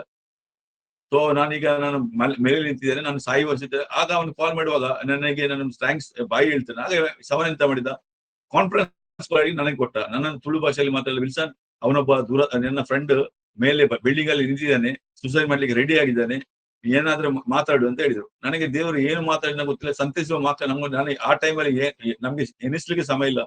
ನಾನು ಏನು ಹೇಳಿದ್ದೇನೆ ಗೊತ್ತಿಲ್ಲ, ದೇವರು ನನ್ನ ಬಾಯಿಂದ ಏನು ಮಾತಾಡಿದ್ದ ಗೊತ್ತಿಲ್ಲ. ಆ ಮನುಷ್ಯನಿಗೆ ಟಚ್ ಆಗಿ ಅಲ್ಲಿಂದ ಮನೆಗೆ ಬಂದ. ನನ್ನ ಒಂದು ವಾರದ ನಂತರ ನನ್ನ ಬೆಂಗಳೂರಿನ ಮನೆಗೆ ಬಂದ. ಸೊ ಅವನಿಗೆ ಒಂದು ಸಮಸ್ಯೆ ಏನೆಂದರೆ, ಅವನು ಮಲಗುವಾಗ ಒಂದ್ಸರಿ ಅವನು ಬಟ್ಟೆ ಹಾಕಿದ್ರೆ, ಕಂಬಳಿ ಹಾಕಿದ್ರೆ, ಆ ಕಂಬಳಿ ಎಲ್ಲ ರಕ್ತದಲ್ಲಿ, ಅಂದ್ರೆ ಮೈಯಲ್ಲಿ ಸೂಜಿ ಹೊಡೆದಾಗೆ, ಎಲ್ಲ ಮೈಯಲ್ಲಿ ಸೂಜಿ ಹೊಡೆದಾಗೆ ಅನೇಕ ರಕ್ತ ಬರ್ತದೆ ಅವನಿಗೆ. ಅದರಿಂದ ಅವನಿಗೆ ಕಂಬಳಿ ಹಾಕುವಾಗ ರಕ್ತದಲ್ಲಿ ಕಂಬಳಿ ಆಗ್ತದೆ. ನಾನು ಹೇಳಿದೆ, ದೀಪಕ್, ನೀನು ಯೇಸುವನ್ನು ಇವತ್ತು ನಂಬಿದ್ರೆ, ಇವತ್ತು ರಾತ್ರಿ ಹೇಳುದಿಲ್ಲ, ಈಗದಿಂದ ಈ ಸಮಸ್ಯೆ ನಿನ್ನ ಪರಿಹಾರ ಆಗ್ತದೆ, ನೀನು ಯೇಸು ನಂಬೇಕಂತ. ಅವನು ಕನ್ಫೆಸ್ ಮಾಡಿದ, ಯೇಸುವನ್ನು ಸ್ವಂತ ರಕ್ಷಣೆಯಿಂದ ನಂಬ್ತೇನೆ ಮಾಡಿದ. ನಾನು ಪ್ರಾರ್ಥನೆ ಮಾಡಿದೆ, ಬೈಬಲ್ ಸ್ವಲ್ಪ ಹೇಳಿದೆ, ನಾನು ಸಾವಿರ ಸಾಕ್ಷಿ ಹೇಳಿದೆ, ಅವನನ್ನು ಪ್ರಾರ್ಥನೆ ಮಾಡಿದೆ. ಯಾವಾಗಲೇ ನಾನು ಪ್ರಾರ್ಥನೆ ಮಾಡಿದೆ, ಆ ದಿನ ಅವನ ರಕ್ತ ಬರೋದೆಲ್ಲ ಬಿಟ್ಟು ಹೋಯ್ತು. ನಂತರ 2 ಬಾರಿ ನನ್ನ ಮನೆಗೆ ಬಂದ ನನಗೆ ಥ್ಯಾಂಕ್ಸ್ ಮಾಡ್ಲಿಕ್ಕೆ. ಯಾಕಂದ್ರೆ ಇವತ್ತು ಅವನಲ್ಲಿ ಅಲ್ಲಿ ಅವನು ಸ್ಟುಡಿಯೋ ಎಲ್ಲ ಹಾಕಿದ್ದಾನೆ ಬೆಂಗಳೂರಲ್ಲಿ. ಯಾವ ಮನುಷ್ಯ ಸುಸೈಡ್ ಮಾಡ್ಲಿಕ್ಕೆ ನೋಡ್ತಿದ್ದ, ಅದೇ ಮನುಷ್ಯ ಇವತ್ತು ದೇವರ ಉಪಯೋಗ ಮಾಡ್ತಾರೆ, ಅನೇಕರಿಗೆ ಸಾಕ್ಷಿ ಕೊಡ್ತಿದ್ದಾರೆ. ದೇವರಿಗಾಗಿ ಮಹಿಮೆ. ಯಾಕಂದ್ರೆ ಇದು ನಮ್ಮಿಂದ ಸಾಧ್ಯ ಇಲ್ಲ. ಅದೇ ರೀತಿ ನನಗೆ ನನಗೆ ಈ ಸಾಕ್ಷಿ ಕೊಡುವ ತುಂಬಾ ಆಸೆ. ನಾನು ಯಾವಾಗ ನೀವು ನೋಡ್ತೀನಿ, ನಾನು ಸುಮಾರು 13 ವರ್ಷದಿಂದ ನಾನು ಫೇಸ್ಬುಕ್ ಅಲ್ಲಿ ಸಾಕ್ಷಿ ಕೊಡ್ತೇನೆ. ನನ್ನ ಗ್ರೂಪ್ ಉಂಟು, ಕನ್ನಡದಲ್ಲಿ ಒಂದು ಕರ್ನಾಟಕದಲ್ಲಿ ಒಂದು ಗ್ರೂಪ್ ಉಂಟು, ಮತ್ತೆ ಇಂಗ್ಲಿಷ್ ಗ್ರೂಪ್ ಉಂಟು. ನಾನು ಯಾವಾಗಲೂ ನೀವು ನೋಡ್ಬೇಕು, ಇವತ್ತು ನನ್ನ ವಾಟ್ಸಪ್ ಅಲ್ಲಿ ಇವತ್ತು ನೀವು ಇದರ ಬಗ್ಗೆ ಸಾಕ್ಷಿ ಕೊಡುವಾಗ ನಾನು ಆಗ್ತೇನೆ. ಯಾಕಂದ್ರೆ ನನ್ನ ಆಸೆ ಅನೇಕರಿಗೆ ರೀಚ್ ಆಗ್ಬೇಕು. ಮಂಗಳೂರಿಗೆಲ್ಲ, ಇಡೀ ಕರ್ನಾಟಕ ಮಾತ್ರ ಅಲ್ಲ, ಇಡೀ ದೇಶ ಮಾತ್ರ ಅಲ್ಲ, ಇಡೀ ಲೋಕ ನಮ್ಮ ದೇಶ. ಯಾಕಂದ್ರೆ ಈ ಲೋಕದಲ್ಲಿ 195 ದೇಶಗಳುಂಟು. ಈ 195 ದೇಶಗಳು ಮುಟ್ಬೇಕು. ನಾವು ಒಂದೇ ಆಸೆ. ಯಾಕಂದ್ರೆ ದೇವರು ನಮಗೆ ಈಗ ಟೆಕ್ನಾಲಜಿ ಕೊಟ್ಟಿದ್ದಾರೆ, ನಮಗೆ ಸ್ಮಾರ್ಟ್ ಫೋನ್ ಕೊಟ್ಟಿದ್ದಾರೆ, ನಮಗೆ ಮೊಬೈಲ್ ಕೊಟ್ಟಿದ್ದಾರೆ, ನಮಗೆ ಕಂಪ್ಯೂಟರ್ ಕೊಟ್ಟಿದ್ದಾರೆ. ನಮಗೆ ರೀಚ್ ಆಗಲಿಕ್ಕೆ ತುಂಬಾ ಈಸಿ. ಅದಕ್ಕೆ ನಾನು ಎಣಿಸಿದೆ, ನಾನು ಒಂದು ಸಂತೋಷ್ ಎಂಬ ಮಂಗಳೂರಿನವರು, ಕ್ಯಾಥಲಿಕ್ ಬೆಂಗಳೂರಿನವರು, ಅವರು ನನಗೆ ಒಂದು ಪ್ರಾರ್ಥನೆ ಮಾಡ್ಲಿಕ್ಕೆ ಹೇಳಿದ್ರು. ನನ್ನ ತಲೆನೋವು ಹೋಗ್ತಾ ಉಂಟು. ನಾನು ಹೇಳಿದೆ, ಹುಚ್ಚ, ಈ ತಲೆನೋವಿಗಾಗಿ ನೀನು ನನ್ನ ಹತ್ರ ಪ್ರಾರ್ಥನೆ ಮಾಡ್ಲಿಕ್ಕೆ ಹೇಳ್ತೀಯ? ಅದಕ್ಕೆ ಅವನು ಹೇಳಿದ, ವಿಲ್ಸನ್ ಕೊಂಕಣಿ ಭಾಷೆ ಹೇಳಿದ, ನನಗೆ 7 ದಿನದಿಂದ ತಲೆನೋವು ಉಂಟು, ಭಯಂಕರ ತಲೆನೋವು ಉಂಟು. ಆಗ ನಾನು ಹೇಳಿದೆ, ತಲೆ ಮೇಲೆ ಕೈ ಹಿಡಿಯು ಅಂತ ಹೇಳಿದೆ. ನಾನು ಪ್ರಾರ್ಥನೆ ಮಾಡಿದ್ದೆ, ಒಂದೇ ಸೆಕೆಂಡ್ ಅಲ್ಲಿ ಅವನು ಗುಣವಾದ. ನಾನು ಆ ಸಾಕ್ಷಿಯನ್ನು ಇದಕ್ಕೆ ಹಾಕಿದೆ, ಎಲ್ಲಿ ಫೇಸ್ಬುಕ್ ಅಲ್ಲಿ ಹಾಕಿದೆ, ನನ್ನ ಗ್ರೂಪ್ ಅಲ್ಲಿ ಹಾಕಿದೆ. ಸೊ ಅದನ್ನು ಒಬ್ಬ ಅಲೈಸ್ ಅಂತ ಸೌತ್ ಆಫ್ರಿಕಾದ ಒಂದು ಹೆಂಗಸು ಓದಿದ್ರು. ಅವಳು ಹೇಳಿದ್ದು, ನನ್ನ ಕಾಂಟ್ಯಾಕ್ಟ್ ಮಾಡಿದ್ದು, ನಾನು ನಿಮ್ಮ ಪರಿಚಯ ಇಲ್ಲ, ನಾನು ನಿಮ್ಮ ಸಾಕ್ಷಿಯನ್ನು ಕೇಳಿದೆ, ನಿಮ್ಮದೊಂದು ಪ್ರಾರ್ಥನೆ ಮಾಡಬಹುದು. ನಾನು ಹೇಳಿದೆ, ಎಂತ ಆಯ್ತು ಅಂತ ಹೇಳಿದೆ. ನನಗೆ 25 ವರ್ಷದಿಂದ ನನ್ನ ತಲೆನೋವು ಉಂಟು. ನಾನು ಎಲ್ಲ ಪಾಸ್ಟರ್ಗಳೇ ಹೋದೆ, ನಾನು ಎಷ್ಟೋ ಡಾಕ್ಟರ್ಗಳು ಹೇಳಿದೆ. ಡಾಕ್ಟರ್ ಹೇಳಿದ್ದು, ಇನ್ನು ಇದು ಗುಣ ಆಗುದಿಲ್ಲ, ನೀನು ಸಾಯುವ ತನಕ ಇದು ಕಂಟಿನ್ಯೂ ಆಗ್ತದೆ. ನಂಗೆ ಗೊತ್ತಿಲ್ಲ ಅವರ ಎಷ್ಟು 35 40 ಪ್ರಾಯ ಗೊತ್ತಿಲ್ಲ. ಸೊ ಅವಳು ಹೇಳಿದ್ದು, ಇದು ಸುಮಾರು 25 ವರ್ಷದಿಂದ ನನಗೆ ಉಂಟಂತ. ಸೊ ಡಾಕ್ಟರ್ ಹೇಳಿದ್ದು ಏನೂ ಆಗುದಿಲ್ಲ. ನಾನು ಹೇಳಿದೆ, ಅಮ್ಮ, ನಾನು ಆನ್ಲೈನ್ ಅಲ್ಲಿ ಹೇಳಿದೆ, ನಾನು ಚಾಟಿಂಗ್ ಅಲ್ಲಿ ಮೆಸೆಂಜರ್ ಅಲ್ಲಿ ಹೇಳಿದೆ, ನಿಮ್ ತಲೆ ಮೇಲೆ ಕೈ ಹಿಡಿದು ನಾನು ಪ್ರಾರ್ಥನೆ ಮಾಡ್ತೇನೆ ಅಂತ. ನಾನು ಪ್ರಾರ್ಥನೆ ಮಾಡಿದೆ. ದೇವರು ಎಷ್ಟು ಅದ್ಭುತ ದೇವರು ಅಂದ್ರೆ, ಅದೇ ಸೆಕೆಂಡಿಗೆ ಅವರನ್ನು ಬಿಟ್ಟು ಹೋಯ್ತು. ಅವರೆಲ್ಲರ ಚರ್ಚಿ ಮೇಲೆಗೆ ಬಂದು, ಆ ಗುಡ್ ಫ್ರೈಡೆ ದಿನ ಅವರು ಬಂದು ಸಾಕ್ಷಿ ಹೇಳಿದಂದ್ರೆ, ನನಗೆ ಎಷ್ಟೋ ಜನ ಹೇಳಿದ್ರು ನಾನು ಗುಣವಾಗುದಿಲ್ಲ. ನಾನು ಎಷ್ಟೋ ಸೇವಕರ ಹತ್ರ ಹೇಳಿದೆ, ದೊಡ್ಡ ದೊಡ್ಡ ಘನ ಸೇವಕರ ಹತ್ರ ಬಂದ್ರೆ ಅವರು ಪ್ರಾರ್ಥನೆ ಮಾಡಿ ಗುಣ ಆಗ್ಲಿಲ್ಲ. ಒಬ್ಬ ಭಾರತ ದೇಶದ ಒಬ್ಬ ಮನುಷ್ಯ, ಅವನ ಪರಿಚಯ ಇಲ್ಲ, ನಾನು ಫೇಸ್ಬುಕ್ ಅಲ್ಲಿ ನೋಡಿ ಅವನ ಸಾಕ್ಷಿ ಕೊಂಡು ನಾನು ನಂಬಿದೆ. ಆ 7 ದಿನದ ಸಾಕ್ಷಿಯ ನಾನು ನಂಬಿದೆ. ಆಗ ಆ ನಂಬಿದೆ ಕಾರಣ ದೇವರು ಅವನು ಗುಣ ಮಾಡಿಬಿಟ್ಟು. ಯಾಕಂದ್ರೆ ನಾವು ಸಾಕ್ಷಿ ಕೊಡುದು ನಮ್ಗೆ ಮಹಿಮೆಗಲ್ಲ, ರೀಚ್ ಟು ಅನ್ರೀಚ್. ಅಂದ್ರೆ ಯೇಸು ಕ್ರಿಸ್ತನ ಬಗ್ಗೆ ಗೊತ್ತಿಲ್ಲದ ಅನೇಕ ಜನರ ದೇಶದಲ್ಲಿದ್ದಾರೆ. ಅಂತ ಜನರಿಗೆ ಸುವಾರ್ತೆ ಮಾಡ್ಬೇಕು. ಯಾಕಂದ್ರೆ ಸುವಾರ್ತೆ ಕೊಡುವ ಮೊದಲು ನಾವು ದೊಡ್ಡ ಸಾಕ್ಷಿ ಬೇಕು. ಸಾಕ್ಷಿಗಳು ಇಲ್ಲದಿದ್ರೆ ನಾವ್ ಏನ್ ಹೇಳ್ಬೋದು? ಯಾರಿಗೆ ಸಾಕ್ಷಿ ಕೊಡ್ಲಿಕ್ಕೆ ಆಗುದಿಲ್ಲ. ಯಾಕಂದ್ರೆ ನಮ್ಮಲ್ಲಿ ಜೀವನದಲ್ಲಿ ಸಾಕ್ಷಿ ಇಲ್ಲದಿದ್ರೆ ನಾವು ಯಾರಿಗೆ ಹೇಳ್ಬೇಕು? ಯೇಸು ಒಳ್ಳೆಯವರಂತಾರೆ, ನಿಮ್ಗೆ ಏಕೆ ಬಂದು ನೀವು ರಕ್ಷಣೆ ಹೊಂದಿದ ಕಾರಣ ಯಾವುದು? ನನ್ನ ಕಾಲು ನೋವಿತ್ತು, ನಾನು ಬಂದಿದ್ದೇವೆ. ನನ್ನ ಹಣ ಸಮಸ್ಯೆ ಇತ್ತು, ಅಲ್ಲ. ಯೇಸು ಕ್ರಿಸ್ತನ ಬಂದ ನನ್ನಲ್ಲಿ ಸಮಾಧಾನ, ಯೇಸು ಕ್ರಿಸ್ತನ ಬರುವಾಗ ನನ್ನ ಪ್ರೀತಿ, ಯೇಸು ನನ್ನ ಸ್ವಭಾವ, ಯೇಸು ಅಂತ ನನ್ನ ಬದಲಾವಣೆ ಮಾಡಿದ್ದು, ಅದು ಸಾಕ್ಷಿ. ಸಾಕ್ಷಿ ಯಾವುದು?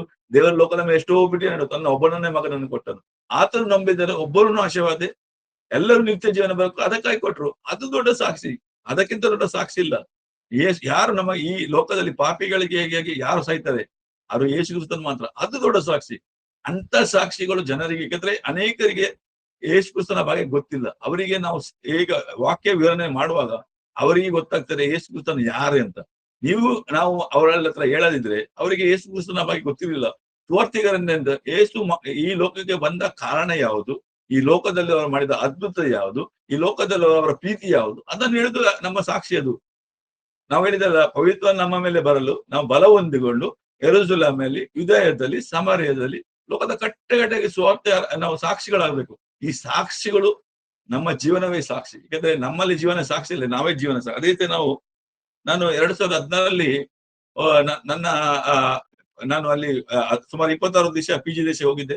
ಆಗ ನನ್ನ ಎಲ್ಲ ಇವತ್ತು ನೀವು ಮಾಡಿದಾಗೆ ಎಲ್ಲ ಪೋಸ್ಟರ್ ಎಲ್ಲ ರೋಡ್ ಅಲ್ಲಿ ಹಾಕಿದ್ರು. ಸೊ ಅದನ್ನು ನೋಡಿಕೊಂಡು ಒಬ್ಬ ಹೆಂಗಸು ಒಬ್ಬ ಗಂಡಸು ಹೆಣ್ಣು ಮಕ್ಕಳು. ಆಗ ಸಮಯದಲ್ಲಿ ದೊಡ್ಡ ಮಗಳಿಗೆ 16 ವರ್ಷ, ಸಂಧ್ಯಾ ಅಂತ ಹೆಸರು. ಅವಳ ಹೆಸರು, ಇನ್ನು ಅವಳ ತಂಗಿದ್ದಾಳೆ, ಅವಳಿಗೆ ಸುಮಾರು 14 ವರ್ಷ ಇದಿತ್ತು.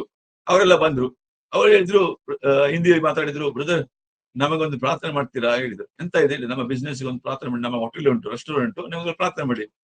ಆಯ್ತು ಹೇಳಿದ್ರೆ ನಾನು ಅವರ ಪರಿಚಯದಲ್ಲಿ ನಾನು ಪ್ರಾರ್ಥನೆ ಮಾಡಿ. ಸುಮಾರು 1 ವರ್ಷದ ನಂತರ ನನಗೆ ಫೇಸ್ಬುಕ್ ಅಲ್ಲಿ ಅವರು ಆಡ್ ಮಾಡಿದ್ರು. ನಾನು ಹೇಳಿದೆ ಏನಾಯ್ತು ಅಂತ ಹೇಳಿದ್ರು. ನನ್ನನ್ನು ನಮ್ಮ ಹಿಂದಿ ಭಾಷೆಯಲ್ಲಿ ಕೇಳಿದ್ರು, ನಮ್ಮ ಪರಿಚಯ ಆಯ್ತಾ ಹೇಳಿದೆ. ನಾನು ಹೇಳಿದೆ ಇಲ್ಲ ಅಂತ ಹೇಳಿದೆ. ನೀವು ನೆನಪುಂಟ, ನಾವು ನಿಮ್ಮ ಪ್ರಾರ್ಥನಾ ಕೂಟಕ್ಕೆ ಬಂದಿದ್ದೆವು, ಒಂದು ತಂದೆ ಮತ್ತು 2 ಮಕ್ಕಳು. ನಾನು ಹೇಳಿದೆ ನಿಮ್ಮ ಹೋಟೆಲ್ಗೆ ಪ್ರಾರ್ಥನೆ ಮಾಡಿದ್ದೆಲ್ಲ ಹೌದು ಅಂತ ಹೇಳಿದ್ದು. ಅವರೊಂದು ಮಾತು ಹೇಳಿದ್ರು, ನೀವು ಬರುವ ಮೊದಲು ನಾವು ಹೋಟೆಲ್ ಅಲ್ಲಿ ನೊಣ ಹೊಡಿತಿದ್ದೆವು. ನಮ್ಮಲ್ಲಿ ಮುಂದೆ ಕಡೆ ಹೋಟೆಲ್ ಅಲ್ಲಿ ಜನ ತುಂಬುತ್ತಿದ್ರು, ನಮ್ಮ ಹೋಟೆಲ್ಗೆ ಜನ ಬರ್ತಿಲ್ಲ, ನಾವು ಕೇವಲ ನೊಣ ಹೊಡಿತಿದ್ದೆವು. ಯಾವಾಗ ನೀವು ಬಂದು ಇಲ್ಲಿ ಪ್ರಾರ್ಥನೆ ಮಾಡಿದ್ರಲ್ಲ, ಆ ಮುಂದಿನ ಹೋಟೆಲಿನಲ್ಲಿ ಜನ ಕಡಿಮೆ ಆಯ್ತು, ನಮ್ಮ ಹೋಟೆಲ್ ತುಂಬಲಿಕ್ಕೆ ಸ್ಟಾರ್ಟ್ ಆಯ್ತು. ಏಕೆಂದ್ರೆ ನೀವು ಎಲ್ಲಿ ಕಾಲಿಡ್ತಾರ ಆ ಜಾಗ ನಿಮಗೆ ಸ್ವಂತ ಮಾಡ್ತಾರೆ. ನಿನ್ನ ಅಭಿಷೇಕ ಅಲ್ಲಿರೋ ಜಾಗವನ್ನು ಚೇಂಜ್ ಮಾಡ್ತಾರೆ.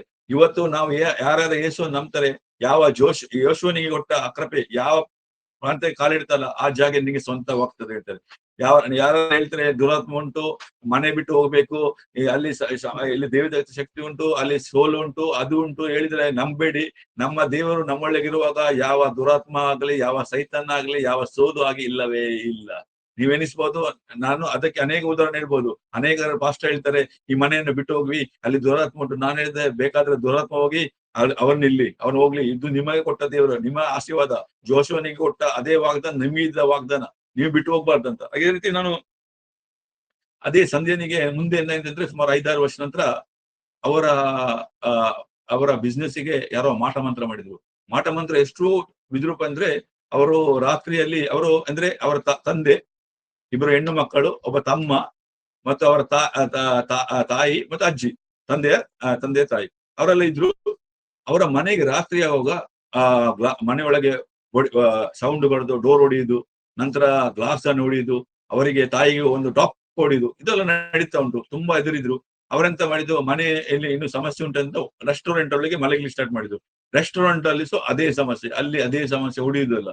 ಸೊ ಇವರೆಲ್ಲ ಮಾತಾಡಿದ್ರು, ವಿಲ್ಸನ್ ನೀವು ಬನ್ನಿ ನಮ್ಗೆ ನಾನು ಹೇಳಿದೆ ಬರೋದು ದೊಡ್ಡ ಸಮಸ್ಯೆ ಏನಲ್ಲ, ನಾನು ಇಲ್ಲಿ ಭಾರತದಿಂದ ಬರ್ಬೇಕಾದ್ರೆ ಭಾರತದ ಅಮೌಂಟ್ 1.5 ಲಕ್ಷ ಬೇಕು, ನಿಮ್ಗೆ ಟಿಕೆಟ್ ಎಲ್ಲ ಬರ ಕಷ್ಟ ಆಗ್ತದೆ.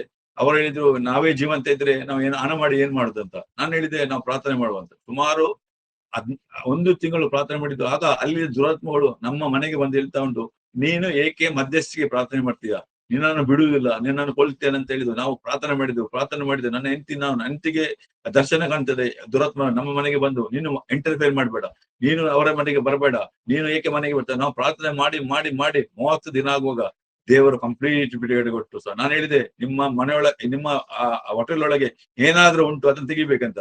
ಆಗ ಅವಳು ಹೇಳ್ತಿದ್ದು, ಮುಂದಿನ ಮನುಷ್ಯ ನನ್ನ ಕೂದಲನ್ನು ಮುಟ್ತಾ ಇದ್ದ. ನಾನು ಹೇಳಿದೆ ನಿಮ್ಮ ಬಟ್ಟೆ ಆಗ್ಲಿ ನಿಮ್ಮ ಕೂದಲಾಗ್ಲಿ ಮುಟ್ಲಿಕ್ಕೆ ಬಿಡ್ಬೇಡಿ, ನಿಮ್ಮ ಹೋಟೆಲ್ ಅನ್ನ ಸರ್ಚ್ ಮಾಡಿ ಅಂತ. ಅವರು ಸರ್ಚ್ ಮಾಡುವಾಗ ದೊಡ್ಡ ಎಲುಬು ಸಿಕ್ಕಿತು.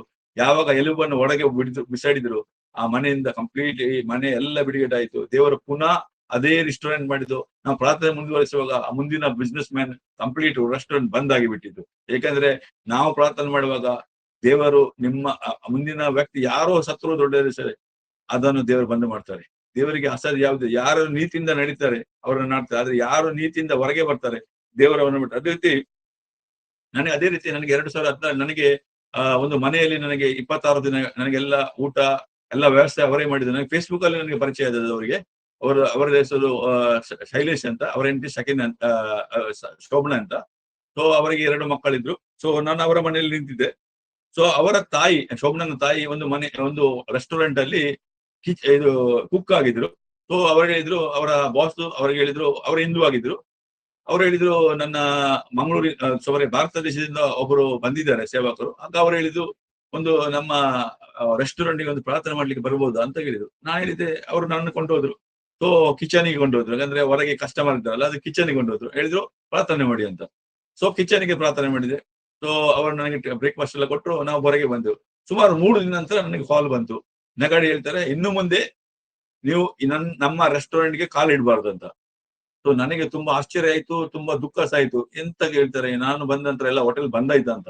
ಅವ್ರು ಹೇಳಿದ್ರು, ಬ್ರದರ್ ಗೊತ್ತುಂಟ ನಿಮ್ಗೆ ಎಂತ ಹೇಳಿದ್ದಾರೆ, ನೀವು ಯಾವಾಗ ಬಂದು ಪ್ರಾರ್ಥನೆ ಮಾಡಿದ್ರಲ್ಲ, ನಮ್ಮ ರೆಸ್ಟೋರೆಂಟ್ ಅಲ್ಲಿ ಮೊದಲು 10 ಜನ ಬರ್ತಿದ್ದಾರೆ, ಈಗ 50 ಜನ ಬರ್ತಿದ್ದಾರೆ. ಅನೇಕ ರೆಸ್ಟೋರೆಂಟ್ ಅಲ್ಲಿ ಜಾಗ ಸಿಗುವುದರಿಂದ ರಿಟರ್ನ್ ಹೋಗ್ತಿದ್ದಾರೆ.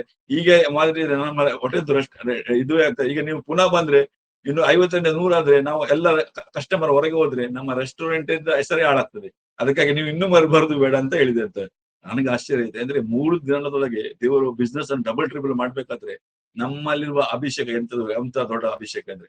ಏಕೆಂದ್ರೆ ದೇವರಿಗೆ ಅಸಾಧ್ಯ ಯಾವುದು ಇಲ್ಲ ಇದಕ್ಕೆ. ಏಕೆಂದ್ರೆ ಒಂದು ಬಿಸ್ನೆಸ್ ನೆಲದಲ್ಲಿ ಹೋಗ್ತಾ ಉಂಟು. ಯಾವಾಗ ನಾವು ಪ್ರಾರ್ಥನೆ ಮಾಡಿದ್ದು ಆ ಬಿಸ್ನೆಸ್ ಅನ್ನೇ ಡಬಲ್ ಮಾಡಿಬಿಟ್ರು. ಅದೇ ರೀತಿ ನಾವು ಹೇಳಿದೆ ಸವಾನ್ ಅಂತ ವಿಷಯ ಹೇಳಿದೆ ನಾನು, ಸವಾನ್ ಸಾನ್ ಅಂತ. ಅವರ ಚಿಕ್ಕಪ್ಪ, ಇದು ತಾಯಿಯ ತಮ್ಮ ಮಾವ, ಅವರಿಗೆ ಎಂತ ಇದೆ ಅಂದ್ರೆ ಇವರು ರಕ್ಷಣೆ ಹೊಂದಿದ ಕಾರಣ ಇವರ ತಾಯಿ, ಅವರ ಅಕ್ಕ ಮತ್ತು ಅವರ ಅಕ್ಕನ ಮಕ್ಕಳು ಸವನ್ಸನ ರಕ್ಷಣೆ ಹೊಂದಿದ್ದಕ್ಕೆ ಅವರು ತುಂಬಾ ಕೋಪದಿಂದ, ಅಂದ್ರೆ ಅವರು ಇದೆಲ್ಲ ದೈವ ಪೂಜೆ ಮಾಡುವರು. ಅವರಿಗೆ ಅವರ ಅಕ್ಕ ಯೇಸುವನ್ನು ನಂಬಿದ ಕಾರಣ ದೀಕ್ಷೆ ತಗೊಂಡ ವಿಷಯ ಕೇಳಿ ತುಂಬಾ ಕೋಪ ಬಂತು. ಅದರ ನಂತರ ಅವರು ಮಾತನಾಡೋದು ಬಿಟ್ಟು ಅವರ ಹತ್ರ ಸಂಪರ್ಕ ಬಿಟ್ಟು. ಆದ್ರೆ ಎಂತ ಏನಂದ್ರೆ, ಈ ಅರ್ಷನಿಗೆ, ಅವರ ಚಂದ್ರಿಕನ ಅಣ್ಣ ತಮ್ಮ ಇವನಿಗೆ ಅರ್ಷನಿಗೆ, ಅವನಿಗೆ ರಾತ್ರಿ ನಿದ್ರೆ ಮಾಡುವ ಬಂದಾಯ್ತು. ಹೊಟ್ಟೆಯಲ್ಲಿ ಊಟ ಮಾಡ್ಲಿಕ್ಕೆ ಸಮಸ್ಯೆ ಆಯ್ತು. ವಾಂತಿ ಮಾಡುದು, ನಿದ್ರೆ ಮಾಡ್ಲಿಕ್ಕೆ ಆಗುದಿಲ್ಲ. 3 ತಿಂಗಳು ನಿದ್ರೆ ಮಾಡ್ಲಿಲ್ಲ. 2 ಬಾರಿ ಸೂಸೈಡ್ ಅಟೆಂಪ್ಟ್ ಮಾಡಿದ. 2ನೇ ಟೈಮ್ ಸೂಸೈಡ್ ಮಾಡುವಾಗ ಅವರ ಹೆಂಡತಿ ಕಾಲ್ ಮಾಡಿ ಇವರಿಗೆ ಹೇಳಿದ್ರು, ಅವರ ಅಕ್ಕನಿಗೆ ಕಾಲ್ ಮಾಡಿದ್ರು, ನಿನ್ನ ತಮ್ಮ ಹರ್ಷ 2 ಬಾರಿ ಸೂಸೈಡ್ ಅಟೆಂಪ್ಟ್ ಮಾಡಿದ್ದಾನೆ ಅಂತ. ಸೊ ಅಕ್ಕ ಹೇಗಾದ್ರೆ ತಮ್ಮ ಅಲ್ಲ, ಹಾಗಂದ್ರೆ ತಮ್ಮನಿಗೆ ಕೋಪ ಅಂದ್ರೆ ಯೇಸುವನ್ನು ನಂಬಿದ ಕಾರಣ, ಇಂಥ ಸಮಸ್ಯೆ ಆದ ಕಾರಣ ಅವರು ಮಾತಾಡ್ತಿಲ್ಲ. ಆದ್ರೆ ಅವ್ರು ಹೇಳಿದ್ರು, ಆಗ ಅವರ ಮಕ್ಕಳ ವಿಷಯ ಸಾಕ್ಷಿ ಹೇಳಿದ್ರು. ನನ್ನ ಮಗಳ ವಿಷಯ ಈಗ ನಮ್ಗೆ ಗೊತ್ತುಂಟ, ನಮ್ಮ ಮಗಳ ವಿಷಯ ಏನಾಯ್ತು ಗೊತ್ತುಂಟ, ನಿಮ್ಮ ಮಗನ ವಿಷಯ ಏನು ಗೊತ್ತಾಯ್ತು ಅಂತ ಹೇಳುವಾಗ ಅವ್ರು ಹೇಳಿದ್ರು, ಒಪ್ಪಿದ್ರು, ಮನೆಗೆ ಬಂದ್ರು. ಸೊ ನಾನು ಹೇಳಿದೆ, ನೀವು ನಂಬಿತರಾದ್ರೆ ಇವತ್ತಿನ ನಾನು ಪ್ರಾರ್ಥನೆ ಮಾಡುವಾಗ ಇನ್ನ ಎಲ್ಲ ಸಮಸ್ಯೆಗಳು ಮುಗಿತಾರೆ. ಯಾಕಂದ್ರೆ ಅವರಿಗೆ ರಿಕ್ಷಾ ಡ್ರೈವ್ ಮಾಡ್ತಿದ್ರು. ಅವರು ಲೈಸೆನ್ಸ್ ರಿನ್ಯೂ ಮಾಡ್ಲಿಕ್ಕೆ ಆಗ್ಲಿಲ್ಲ. ಅವರು 3 ತಿಂಗಳಿಂದ ಮಲಗ್ಲಿಕ್ಕೆ ಆಗ್ಲಿಲ್ಲ ಅಂತ ಅವರ ಡ್ರೈವಿಂಗ್ ಮಾಡ್ಲಿಕ್ಕೂ ಇಲ್ಲ. ಹೆಂಡತಿಯ ಜಗಳ, ಮನೆಯಲ್ಲಿ ಜಗಳ. ನಾನು ಪ್ರಾರ್ಥನೆ ಮಾಡಿ, ಇವತ್ತಿಂದ ನೀನು ಪ್ರಾರ್ಥನೆ ಮಾಡಿದ್ರೆ ನಿನ್ನ ಹೊಟ್ಟೆಯಲ್ಲಿ ಎಲ್ಲ ಸಮಸ್ಯೆ ಮುಗಿತಿದೆ. ನಾನು ಇವತ್ತಿಂದ ಇವತ್ತು ನಾನು ಪ್ರಾರ್ಥನೆ ಮಾಡ್ತೇನೆ, ರಾತ್ರಿ ಮಲಗ್ತಿ ಅಂತ. ಸುಮಾರು 2-3 ತಿಂಗಳು ಮಲಗಲಿಲ್ಲ. ನಾನು ಯಾವಾಗ ಪ್ರಾರ್ಥನೆ ಮಾಡಿದೆ ಅವರು ಮಲಗಿದ್ರು. ಅವರ ಮಗಳು ಒಂದು ಸ್ಪೆಷಲ್ ಕೇರ್ ಮಕ್ಕಳಿದ್ಲು. ಅವಳು ಇದು ಸ್ಪೆಷಲ್ ಒಲಿಂಪಿಕ್ ಕ್ವಾಲಿಫೈ ಆದ್ಲು. ಅವಳಿಗೆ ಇದರಲ್ಲಿ ಲೈಸೆನ್ಸ್ ಸಿಕ್ಕಿತ್ತು ಅವಳಿಗೆ. ಅಲ್ಲಿ ಅವಳು ಫುಟ್ಬಾಲ್ ಅಲ್ಲಿ 3rd ಪ್ಲೇಸ್ ಬಂದ್ಲು. ಅದಕ್ಕಾಗಿ ಲಯನ್ಸ್ ಕ್ಲಬ್ ನವರು ಹಣ ಕೊಟ್ರು. ಇವರೆಲ್ಲ ಸಾಲ ಎಲ್ಲ ಮುಗೀತು. ಆದ್ರೆ ಅವರು ರಕ್ಷಣೆ ಬರ್ಲಿಲ್ಲ. ಅದಕ್ಕೆ ಹೇಳ್ತಲ್ಲ, ನಾವು ಅನೇಕರಿಗೆ ರಕ್ಷಣೆ ಕೊಡ್ತೇವೆ, ಆದ್ರೆ ಅವರು ರಕ್ಷಣೆಗೆ ಬರ್ಲಿಲ್ಲ. ಆದ್ರೆ ದೇವರು ಅದ್ಭುತವಾಗಿ, ನಾನು ಹೇಳಿದೆ, ಇವತ್ತು ದೇವರು ಅವರನ್ನು ಸಾಯುವ ಸ್ಥಿತಿಯಿಂದ 2 ಬಾರಿ ಸುಸೈಡ್ ಅಟೆಂಪ್ಟ್ ಇಂದ ತಂದ್ರು. ಅವರು ರಕ್ಷಣೆ ಹೊಂದಿದ್ರೆ ನಾಳೆ ನನಗೆ ಏನಾದ್ರೂ ನನ್ನಿಂದ ಸಾಧ್ಯ ಇಲ್ಲ. ಯಾಕೆಂದ್ರೆ ದೇವರು ಪುನಃ ಅದ್ಭುತಗಳು ಮಾಡುದಿಲ್ಲ. ದೇವರು ಪುನಃ ಅದು ಮಾಡುದಿಲ್ಲ. ಯಾಕೆಂದ್ರೆ ದೇವರು ಒಂದೇ ಸರಿ ಮಾಡ್ತಾರೆ. ಅದೇ ರೀತಿ ನಾನು ಲಾಸ್ಟ್ ಒಂದು ಹೇಳ್ತೇನೆ, ಅಂದ್ರೆ ತುಂಬಾ ಉಂಟು ಸಾಕ್ಷಿ. ಆದ್ರೆ ಕೆಲವು ಲಾಸ್ಟ್ ಹೇಳ್ತೇನೆ. ಮೇ 21ಕ್ಕೆ ನನಗೆ ಸುಮಾರು 2013-12 ನನಗೊಬ್ಬ ಮಿಲಿಟರಿಯ BSF ಅಂದ್ರೆ ಬಾರ್ಡರ್ ಸೆಕ್ಯೂರಿಟಿ ಫೋರ್ಸಿನ ನೀರಜ್ ಶರ್ಮಾ ಅಂತ ಡೆಲ್ಲಿಯ ಮನುಷ್ಯ ನನಗೆ ಪರಿಚಯ, ತುಂಬಾ ವರ್ಷದಿಂದ ಪರಿಚಯ. ಸೊ ಅವನ ಹೆಂಡತಿ ದೀಪಾ ಅಂತ, ಅವಳಿಗೆ ಒಂದು ಚಿಕ್ಕದಿಂದ ಒಂದು ಕನಸು ಬೀಳ್ತದೆ. ಎಂತ ಕನಸು ಅಂದ್ರೆ ಮನುಷ್ಯರು ತಿನ್ನುವುದು. ಅವಳು ಮನುಷ್ಯರು ತಿನ್ನುವುದಂದ್ರೆ ಅದೇ ಅನುಭವ ಅವಳಿಗೆ. ರಾತ್ರಿ ಅದೇ ಅವಳಿಗೆ ಕನಸಲ್ಲಿ ಬರುದು, ಮನುಷ್ಯರನ್ನ ತಿನ್ನುದು. ಅವಳಂದ್ರೆ ಚಿಕ್ಕ ಪ್ರಾಯದಿಂದ ಅದು ಬರ್ತಾ ಉಂಟು. ಕೆಲವು ಸರಿ ಜಾಸ್ತಿ ಆಗ್ತಾ ಉಂಟು. ಇದೇ ರೀತಿ ಆಗಿ ಅವಳು ಟೀಚರ್, ಅವಳು ಡೆಲ್ಲಿಯಲ್ಲಿ. ಆದ್ರೆ ಅವಳಿಗೆ ಬೆಳಿಗ್ಗೆ ಸ್ಕೂಲಿಗೆ ಹೋಗ್ಲಿಕ್ಕೆ ಆಗುದಿಲ್ಲ. ಗಂಡನೊಟ್ಟಿಗೆ ಜಗಳ, ಯಾಕೆಂದ್ರೆ ಅವಳಿಗೆ ನಿದ್ರೆ ಬಿಡುದಿಲ್ಲ. ಸೊ ಅವಳು ಲಾಸ್ಟ್ ಹೇಳಿದ್ದು, ದೀಪಾ, ನೀರಜ್ ಭಾಯ್, ನಿಮ್ಮ ಒಬ್ಬ ದೋಸ್ತ್ ಇದ್ದಾನಲ್ಲ ಮಂಗಳೂರಲ್ಲಿ, ಅವನ ಹತ್ರ ಒಂದು ಪ್ರಾರ್ಥನೆ ಮಾಡಿ, ನನಗೆ ಪ್ರಾರ್ಥನೆ ಮಾಡ್ಬೋದು ಅಂತ ಹೇಳಿದೆ. ನಾನು ಹೇಳಿದೆ, ಅವಳ ಇದಕ್ಕೆ ಕಷ್ಟದಲ್ಲಿ ನೋಡಿ ಅವ್ರು ಕಾಲ್ ಮಾಡಿದ್ರು. ನಾನು ಹೇಳಿದೆ ಎಂತ ಇದ್ದೆ ಈಗೀಗ ಅವರು ದುರಾತ್ಮನ ಅವಳ ಮೇಲೆ ಬರುವಾಗ ಅವಳಿಗೆ ಮಾಂಸ ತಿನ್ನುವ ಎಲ್ಲ ಅನುಭವ ಆಗ್ತದ ಉಂಟು. ಅನೇಕ ದುರಾತ್ಮ ಕಾಡ್ತಾ ಉಂಟು. ನಾನು ಹೇಳಿದೆ ನಂಬ್ತೆ ಆದ್ರೆ ನಾನು ಈಗಲೇ ಪ್ರಾರ್ಥನೆ ಮಾಡ್ತೇನೆ, ಇವತ್ತಿಂದ ಆ ಸಮಸ್ಯೆ ಮುಗಿತು ಅಂತ ಹೇಳುವಾಗ ನಾನು ಪ್ರಾರ್ಥನೆ ಮಾಡಿದ್ದೆ. ಯಾವಾಗ ಪ್ರಾರ್ಥನೆ ಮಾಡಿದ ಆ ಹೆಣ್ಣು ಈಗಲೇ ಕಂಪ್ಲೀಟ್ ಬಿಡುಗಡೆ ಆಗಿತ್ತು. ಇವತ್ತು ನನ್ನ ವಾಟ್ಸ್ಆಪ್ ಸ್ಟೇಟಸ್ ಎಲ್ಲ ಸಾಕ್ಷಿಗಳು ಓದ್ತಾರೆ. ಅವ್ರ ರಕ್ಷಣೆ ಅಲ್ಲಿ ಡೆಲ್ಲಿಯಲ್ಲಿ ಯಾರಿಲ್ಲ, ಆದ್ರೆ ಅವಳು ನನ್ನ ಸಾಕ್ಷಿ ಓದ್ತಾರೆ. ನೀರಜ್ ಬೈಸ್ ಸಾರಿಗಳು ನನಗೆ ಬರ್ಡೇ ಇರುವಾಗ ಕಾಲ್ ಮಾಡ್ತಾರೆ. ಯಾಕಂದ್ರೆ ದೇವರಿಗೆ ಸ್ತೋತ್ರ, ಇಂಥ ಅದ್ಭುತಗಳು ಅನೇಕ ದೇವರು ಮಾಡ್ತಾ ಇದ್ದಾರೆ. ಯಾಕಂದ್ರೆ ಇನ್ನು ನನ್ನ ಸಮಯ ಮುಗಿತಂದ್ರೆ ಇನ್ನೂ ತುಂಬಾ ಸಾಕ್ಷಿ ಉಂಟು. ಆದ್ರೆ ಸಮಯ ಮುಗಿದ ಕಾರಣ, ಯಾಕಂದ್ರೆ ಈಗ ಟೈಮ್ ಆಯ್ತು 9 ಗಂಟೆ, ಅದಕ್ಕೆ ಹೆಚ್ಚು ಕೊಡ್ಲಿಕ್ಕೆ ಆಗುಲ್ಲ. ಫಸ್ಟ್ ಆದ್ರೆ ದೇವರಿಗೆ ಚಿತ್ತಿದ್ರೆ ಮುಂದಿನ ದೇವರಲ್ಲಿ ಕೊಡುವ. ಆದ್ರೆ ನನಗೆ ಸಾಕ್ಷಿಗಳು ಕೊಟ್ಟ ನಿಮ್ಮ ಎಲ್ಲ ಟೀಮ್ಗಾಗಿ, ಬ್ರದರಿಗೆ ಉಲ್ಲಾಸಗಾಗಿ ಮತ್ತೆ ಎಲ್ಲ ಟೀಮ್ ನನ್ನ ಸಾಕ್ಷಿಯನ್ನು ಕೇಳಿ ಉತ್ತೇಜನ ಹೊಂದಿದ್ದಕ್ಕೆ ಅನೇಕ ಜನ ಕರೆ ಕೊಟ್ಟಿದ್ರು. ಅವರನ್ನು ದೇವರು ಮುಟ್ಟಿದ್ದಾರೆ, ಅನೇಕರಿಗೆ ಸಮಾಧಾನ ಹೊಂದಿದ್ದಾರೆ. ಅದಕ್ಕಿಂತ ದೊಡ್ಡ ಸಾಕ್ಷಿ ಯಾವುದಿಲ್ಲ. ದೇವರಿಗಾಗಿ ಸ್ತೋತ್ರ. ಆಮೆನ್.